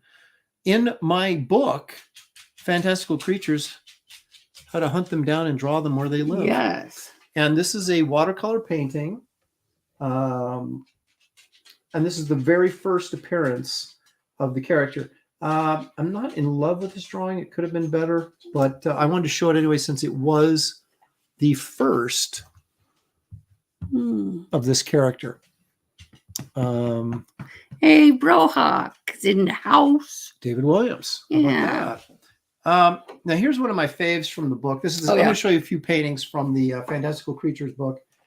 This is the Gulfstream Gill Man. And these, it was colored illustrations like this with pencil drawings, like sort of field guide sketchbook drawings, and then a humorous write-up telling about the creature himself. This, again, is all watercolor. As you can, let's get in here close so you can see, using texture to create the, using watercolor to create some texture. Layers and layers. Yeah, there's many layers. Many layers? Many layers. And I sort of picked up this exaggerated style by looking at Peter DeSev's work and Chris Ayers, who we featured last week as a character designer. His approach to doing things like this and kind of pushing the envelope a little bit so that it is exaggerated and a little bit more fun looking. It is the Christmas time of year, almost, Shelley. So we have to look at the Christmas gremlin. These are the little creatures that get into your boxes of Christmas stuff and like tangle up the lights and break the ornaments. We must have fed ours after midnight because there was a ton. Yeah, it's like you put them in a box in orderly fashion. The next year you open them up and they're all tangled up and messed up. It's this guy. Okay. Guy. And this again is pure, unadulterated watercolor, folks.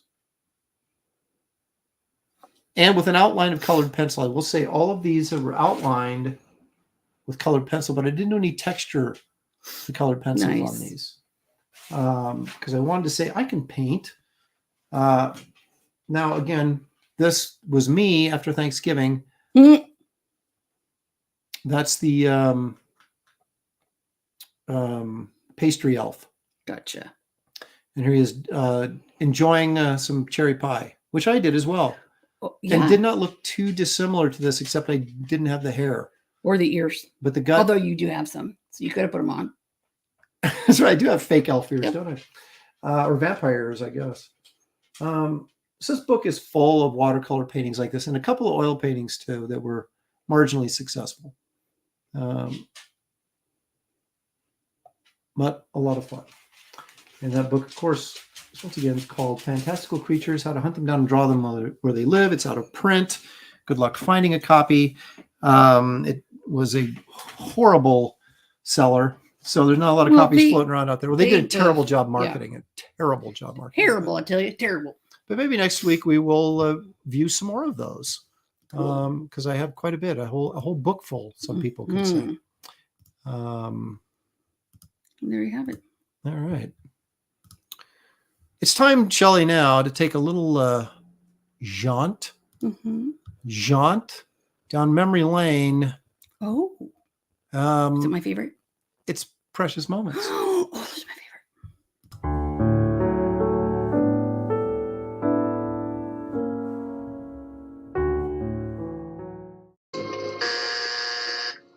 Robin, you haven't fastened your safety butt belt. We're only going a couple of blocks. It won't be long until you're old enough to get a driver's license, Robin. And you'll be able to drive the Batmobile and other vehicles.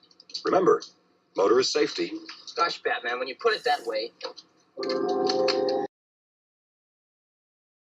Oh my, that was the cheesiest thing I've ever seen. These are the valuable lessons that you would have learned if you had watched Batman, the TV show. There it is. Batman was a square. That's so cheesy. John Porton says the truth about Bigfoot is undeniable. Well, we'll find out about the truth in a few minutes. Are we still doing Bigfoot? Oh my gosh. Still? We're doing, we got Megs this week. We've got all sorts of things. Okay. Bub 60s. I'm so disappointed in you, Boy Wonder. Now that you put it like that, Batman. man. No, and she Jimmy doesn't Owen wear says, the man, ears. I'm going to have to get a commission from Aaron when we get the probate cash. Boy, that Oh. almost makes you feel guilty. I don't want to take your probate No. cash, but I will. Yeah. Jefferson Ross says, my son loves that book. Great. Aw, Well, you actually got a that's copy. So nice. That's very nice. Thank you. So nice. I think I have 3 or 4 copies down there. I keep thinking Yeah. I should put them up for sale, but then I've only got 3 or 4 copies. So I'm kind of like, Right. Our kids can after we depart. That's right.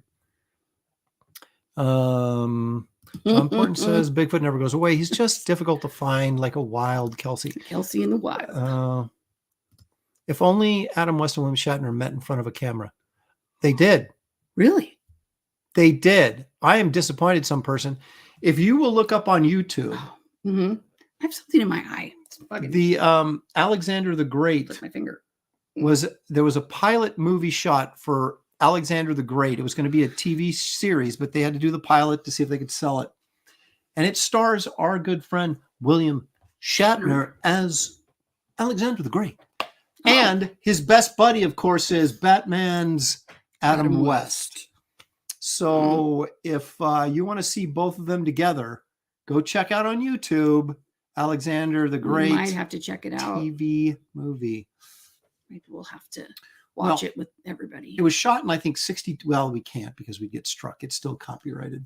But how did the other people I don't know. I don't do understand that? because they get the license to do it. No. Yes. No, don't you guys watch movies and then comment on them and stuff? If they're in public domain. Oh. This is not in public domain. So let me explain it as best I can, as Bill Shatner might. Okay. I was hired in 1963 to do this TV pilot. Of course, for some unexplained reason, it didn't take. So it was shelved until I became a star on Star Trek. Nice. And then it was re-released as a killing me. TV movie of the week. Killing me, Smalls. I was Alexander the Great. I can't do it. John Cassavetes, the great director and star of film and TV, was also a guest star in the movie, but not the lead. Okay. William Shatner. I'm just gonna have some coffee. Was the lead. So there you go. So check that out if you want to see Shatner and Adam West together.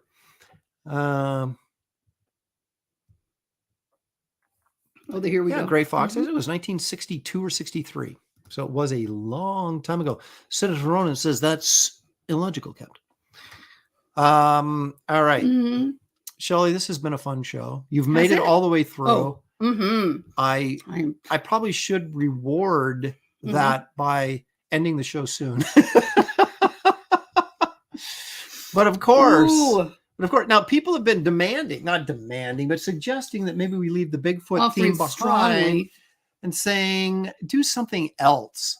And I can't leave Bigfoot behind until we find Bigfoot, but I can also good luck with that. I can filter in other elements of our natural world that might be of interest to people that maybe aren't interested in Bigfoot and blurry videos. Hey, Julie, I think I did her mailing label too. Actually, all of them. Yeah, you've done some. All of them. Julie Pascal.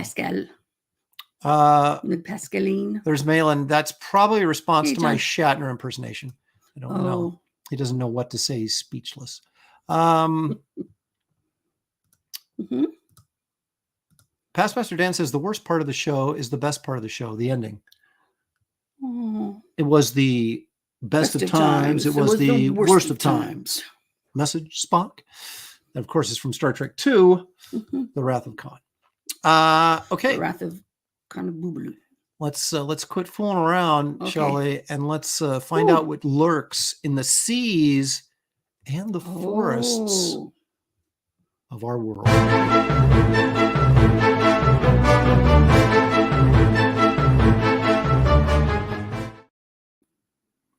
It's important also to note that we already shipped out John Malin's order. Very generous order. Thank you for that, John. Thank you, John. We appreciate it very much. And I actually just printed out Shane's yesterday. Yeah, his has been shipped out as well. Big backers. Big supporters of the campaign.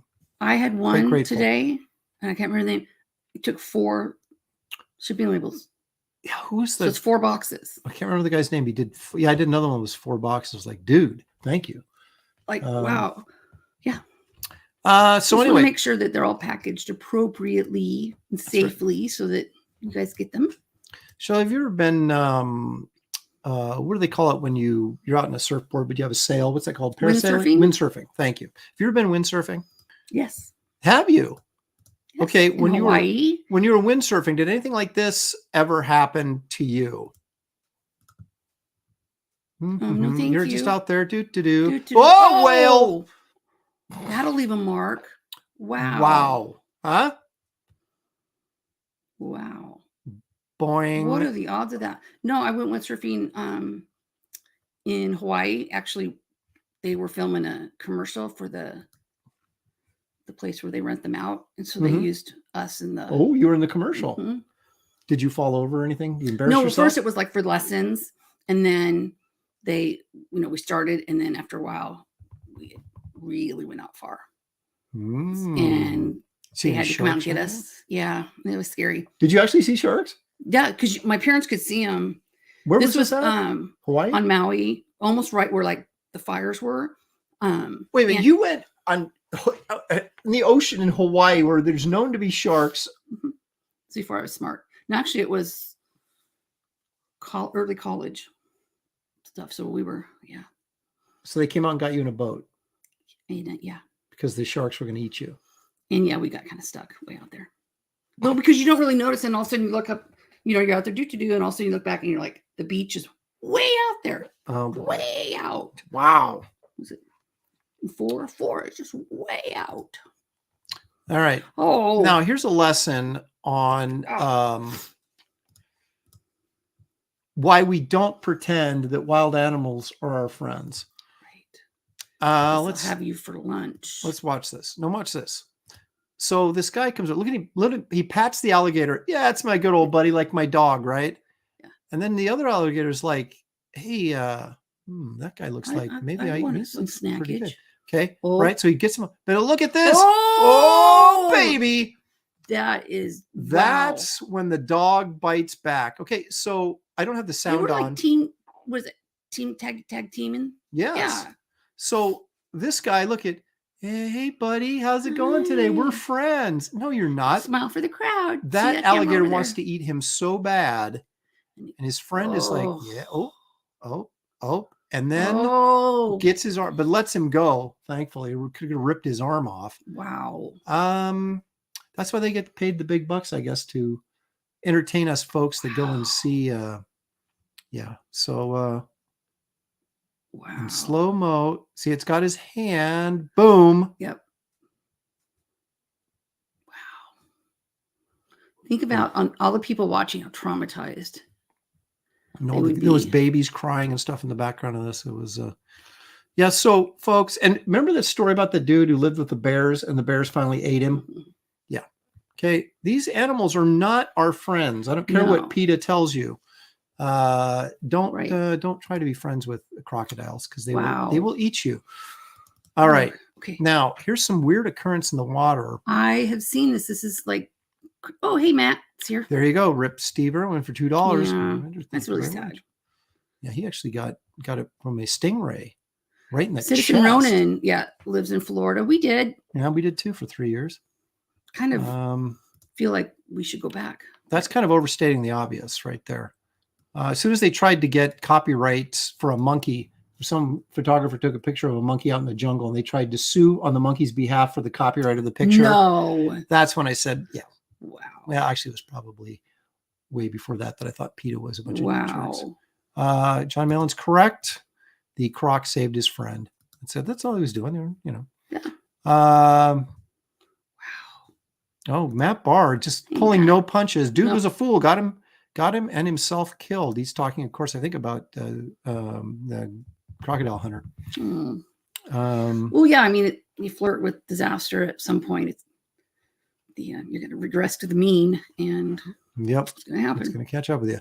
Now, speaking of, this is Shelley on her surfboard. No, I've never tried this. I would though. I think this back in the day. Doesn't this look like this could be in Florida? Let me bring up the right picture. There it is. Yeah. Well, I mean, doesn't this kind of back here kind of look like an inlet in like a Florida yeah, coastline but I'm or thinking something? more like South America, maybe. Really? Like No, I would know. Well, they're like, speaking oh, English. that looks like blah, blah. Like think I've never they're- been there. What do I know? I think they're speaking English though. Oh, We're not going to listen to the video, Okay. but look at this thing okay. and watch how it's swimming, and tell me what you think that is. Oh man, I would Watch, have here to it go comes back again. in to change my pants after that one. It was flipping like I'm not saying this Like- is a mermaid, but it yeah. was swimming like a mermaid might swim. Or See, look at it. a manatee Bloop. couldn't go that fast. I don't know. I don't know. Maybe it's a manatee. I have no idea. Manatee. But look at how it's splashing on both sides of the board. Like the tail Yeah. is underneath the board and the head is on the other side. See, So it looks like it's I may got to never be go in pretty the water long. again. Oh, because you're seeing manatee, maybe hippo. It's not a hippo. But I'm seeing a manatee, but I don't know because See, it splashes right there, and then it goes over they're here. supposed to be slow, aren't they? I don't know. I don't really know. All the ones we saw in Florida were slow because they were The tail looks like a manatee. Thank you for saying bull shark. See- I don't think bull sharks swim like that. I don't know. Merman. Now that's a possibility. Ooh, they're serving meatloaf. Here we go. Yeah, manatee. Let's see if it's a manatee. They used to have, when we were in Florida, they used to have swimming with the manatee. Well, actually, when we visited, and then when we actually moved there, they weren't doing it anymore. So I was Oh. really bummed out because I wanted to swim with the manatees. You know, if the humidity wasn't so bad and everything And there wasn't wouldn't bite giant me, Mhm. I might enjoy it there. Matt Barr saying manatee tail. Well, if think he's Matt right. says it, then it must be true. Brian suddenly says sea cow. What'd you call me? Also, we might be See known that as cow? Oh. the manatee. Oh, right. But those are, I mean, I just think it's interesting how it splashes on the far side of her board and Mhm. on the other side too. So it's pretty long, but that looks like a manatee tail right there. No, Like the back end of it, doesn't it? no, that looks like the front. Watch. That's No, that's the oh, tail. that's too fast. Okay, I look, don't know. look at the tail. Tail. Boom. That's the tail Tail. right there. I was Okay. sorry. We're gonna have to be the Bickersons for a bit here. Stay with us. I'm thinking manatee, although that is really fast. I wouldn't think they would move that fast, but I'm thinking manatee. But I wonder, like what was it? Yeah, cows are normally slow, but they'll run if they want. So like, there's some animals that, you know, they might not be fast, or if they're fast, it's not for very long. But That's true. kind of like, Okay, now this is a video that I titled, "Is this Bigfoot or is it Man Thing?" And you'll see why in a moment. okay. Here. Do you As see you can this see- man thing? It's, well, you Oh, tell me. no. You Enough of that. You tell me. Okay. Let's see. Can I make this a little bit bigger? That's not going to make any difference. Okay. Here we go. Now, of course, it's blurry, so it's got to be partially Bigfoot. Hang on, it's coming. All right, here he is right there. Okay. What is that thing hanging down right there? That is a man thing snout right there. Oh, Let's I watch see again. it. I see it.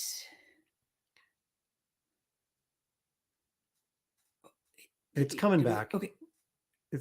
There it is again. Oh, yeah. I'm telling you, Wow. is it Bigfoot or is it man thing, Shelley? Or is it big thing?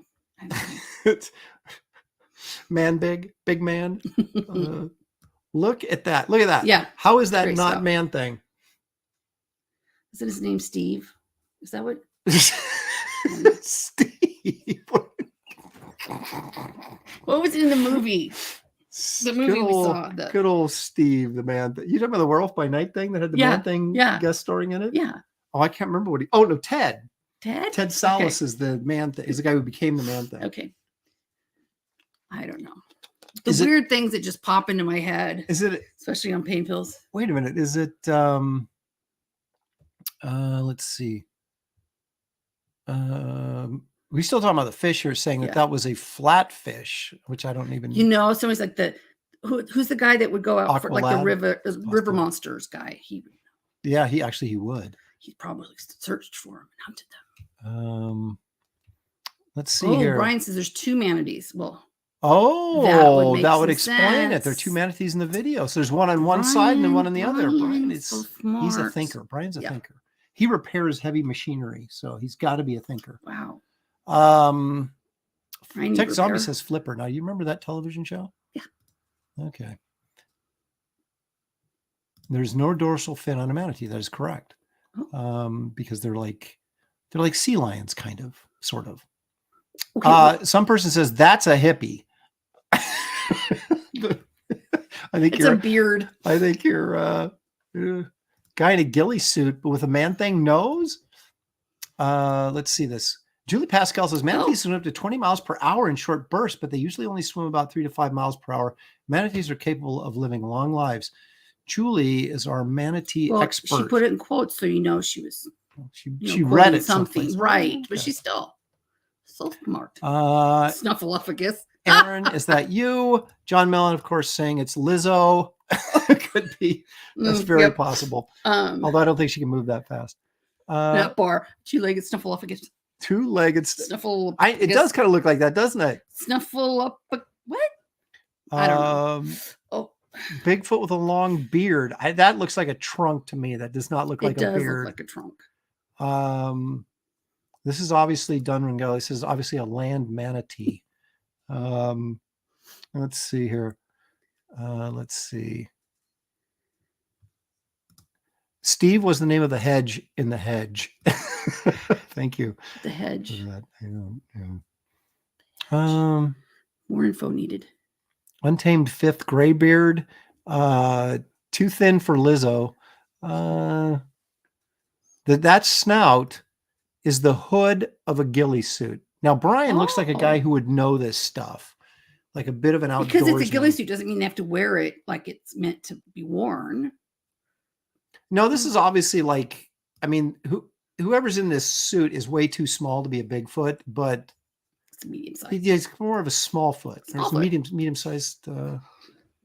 There we go. So anyway, I'm not sure. Gas mask. That's a good one. I'm thinking man thing. I'm just going to stick with the idea that it's possibly a man thing. You do that. All right. Now, this, you guys have probably seen this. And it took me forever to figure this out. Helicopter?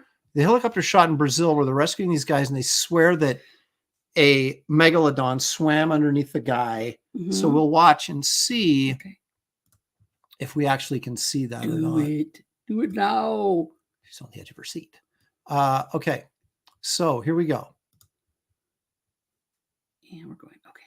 Now these are the waves right here. This is not. Yeah. Okay. It's right back here that you want to watch. Okay. Okay. So they'll show it. Okay. They got to bore us with, here's the, and why does set the stage? There's cameras on the wheels. Okay. Here we go. Here we go.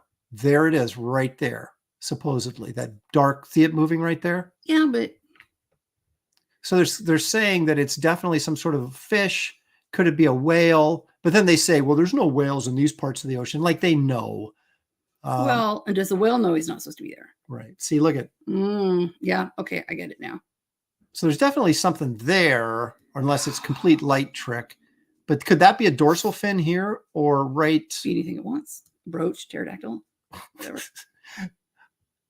Like that looks. Is that a kraken? It could be the butt kraken. The butt kraken on Uranus. Missing its floss. Okay. I'm gonna watch this one more time. I got to think if it was that close to the surface though, and it was a megalodon, the fin would be showing on the surface. Yeah. They're saying, well, it can't be a whale because whales are around there. I'm like, yeah, unless they are around there. Wow. So I don't know. What do you guys think? Yeah, I don't know. Let's see. There's no whales here. It's got to be a megalodon then. Yeah, that's exactly the logic. That's that scientific logic. Paul Taylor says it's pretty big. Maybe it's a Navy submarine. Wouldn't that be funny? It was kind of. Paul's a biologist. He knows his whales migrate too. So why couldn't it be there? Yeah. Goody Two Shoe says, oh, wait a minute. Goody Two Shoe says that's probably Lizzo. Okay. I'm feeling a bit Lizzo myself right now. I tell you, we got to hit the gym when I get my back fixed. Hit it hard. It's gonna be an epic comeback. Whales prefer the Pacific Northwest because less chance of sharks. Oh, that makes sense. Yeah, but a killer whale isn't afraid of a shark. And it's colder, right? Like, so. Yeah. Julie Pascal says whales are probably capable of getting lost as well. They don't have GPS on their phone. That's right. We're not supposed to be here. You're like, oh, shit. Oops. Sorry, my bad. All right. So now this one, this was off. This is from a Japanese. It wasn't an oil rig. They had some ship out there and they had some stuff down at the bottom and they had some cameras down there at the bottom of the ocean and they got this. So this is legit. The question is, what is it? Okay. Or I should say it appears to be legit. In fact, it may be too legit to quit. Here we go. Okay. Now you got to be careful. There's one quick shot of this that's really sort of telling. So they show you the stills from it. Then they're going to show you the actual in motion. Look at that big fin right there. Look at that. Let me take this back. You get to see a better shot of this later. But look, that's his mouth right up there. Right. That little. And his gillage. Darn it. Stop. Oops, stop. That's his mouth right there. Now there is a shot where you can actually see his eye and it looks like a shark. And there's the fin and everything. Now, again, I don't know what they're using to judge I don't know how big this thing is right here that he's swimming past. So I don't know how they're judging the size. But anyway, let's take a look here. I don't know if that's the eye there or not. Okay, now they're, now they're patting the video. We're in the ocean. Okay, here we go.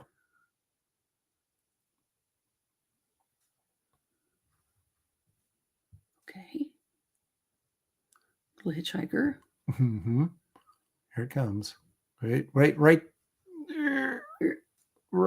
is it? Come on, show. There it is. There's the one where it's moving. You can sort of see the nose. There's the mouth up at the very, very top. Yeah. And you can see the gills right there. So it looks like it could be a shark of some kind. But again, how in the world do we know how big this actually is? Obviously the fin, that's pretty obvious.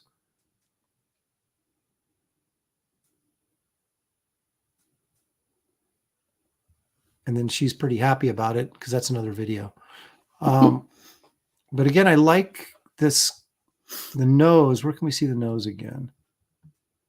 Before right there. Right there.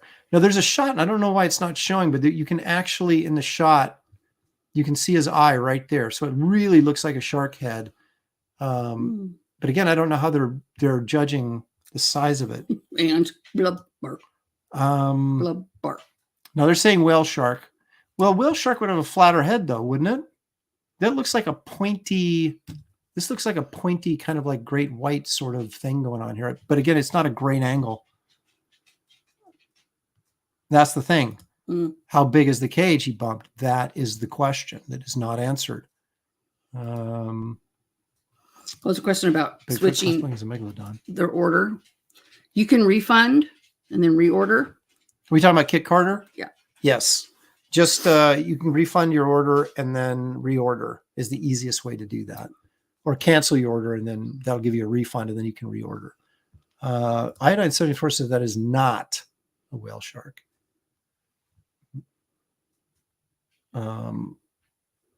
Greenland shark. Those are huge. It's a possibility. You guys are so smart.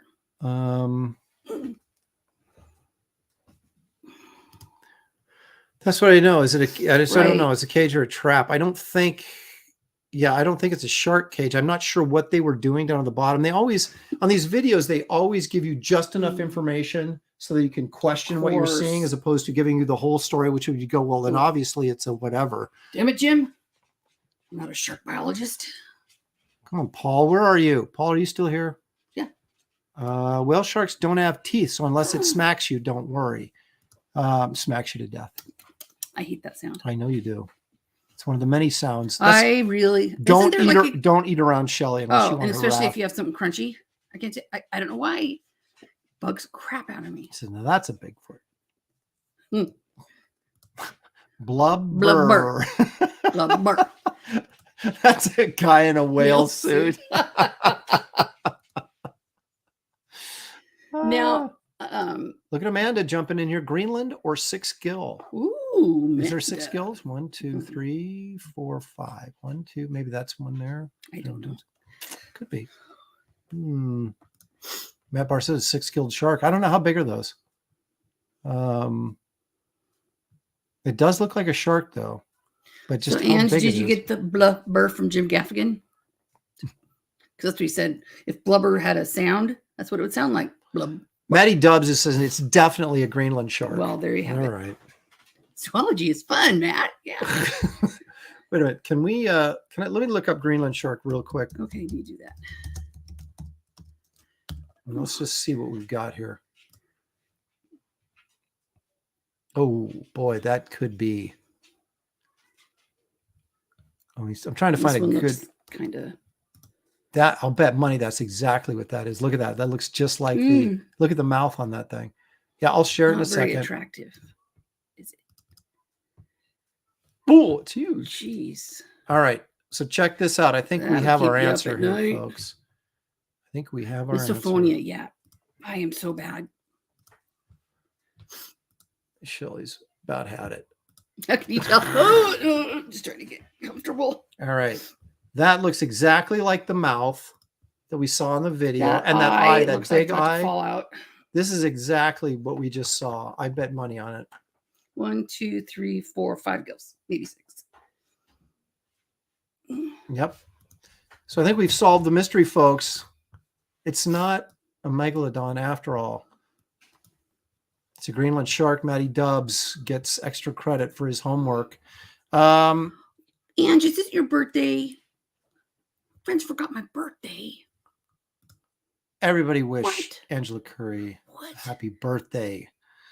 I didn't know. I'm sorry. I didn't know either. I feel bad. No. Land shark. Candygram. I think Bad. all I do is over. Oh my gosh. Yeah, I didn't. That's why I didn't read that. Aaron Labrenti, thanks. Just refunded and repacked. Thank you for actually reordering instead of just refunding. How do I refund? Are you going to reorder? How do I refund? Oh my gosh. Answer my question. Oh, jeez, it's not her birthday. Oh, what? It's not. It's not her birthday. You're just confusing us, Ange. It's easy to do. Whatever. But yeah, Okay, fine. Well, whenever it is your birthday, happy birthday. that's right. So anyway, folks, that's the show for today. I think I got everything. I think we made it. You guys, I would appreciate you hitting the like and subscribe. If you hadn't, we had a big audience today, so that means no giants are streaming against us today, so that's good. We lucked out. So anyway, you guys, 7 days to go before the big closeout, which will be next Sunday. Okay. On Kit Carter, Planet Doom. So get in there and back. You'll find the link in the description of this video. Please hit the like and subscribe so we can grow to massive numbers, the size of a Greenland shark, perhaps. And even one for $2. Thanks for being here, Shelley. You deserve a massage. Fortunately, the massage didn't really help the nerve pain. That's the issue. Yeah. As soon as I Thank get you for this the $2, though. surgery done, I think it'll make a big difference.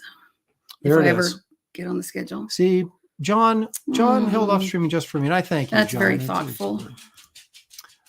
he's secretly a good guy. He just doesn't want anybody to know it. So anyway, guys, thank you so much. Enjoy the rest of your evening. We're going to go back to shipping out packages for Wraith of God Blood Hunters and hopefully get that thing wrapped up by the end of this week. Thanks, if Geekster. possible. Thanks, Ark. Anyway, thanks, guys. We will see you next time right here on Aaron Live. Yay. Peace out.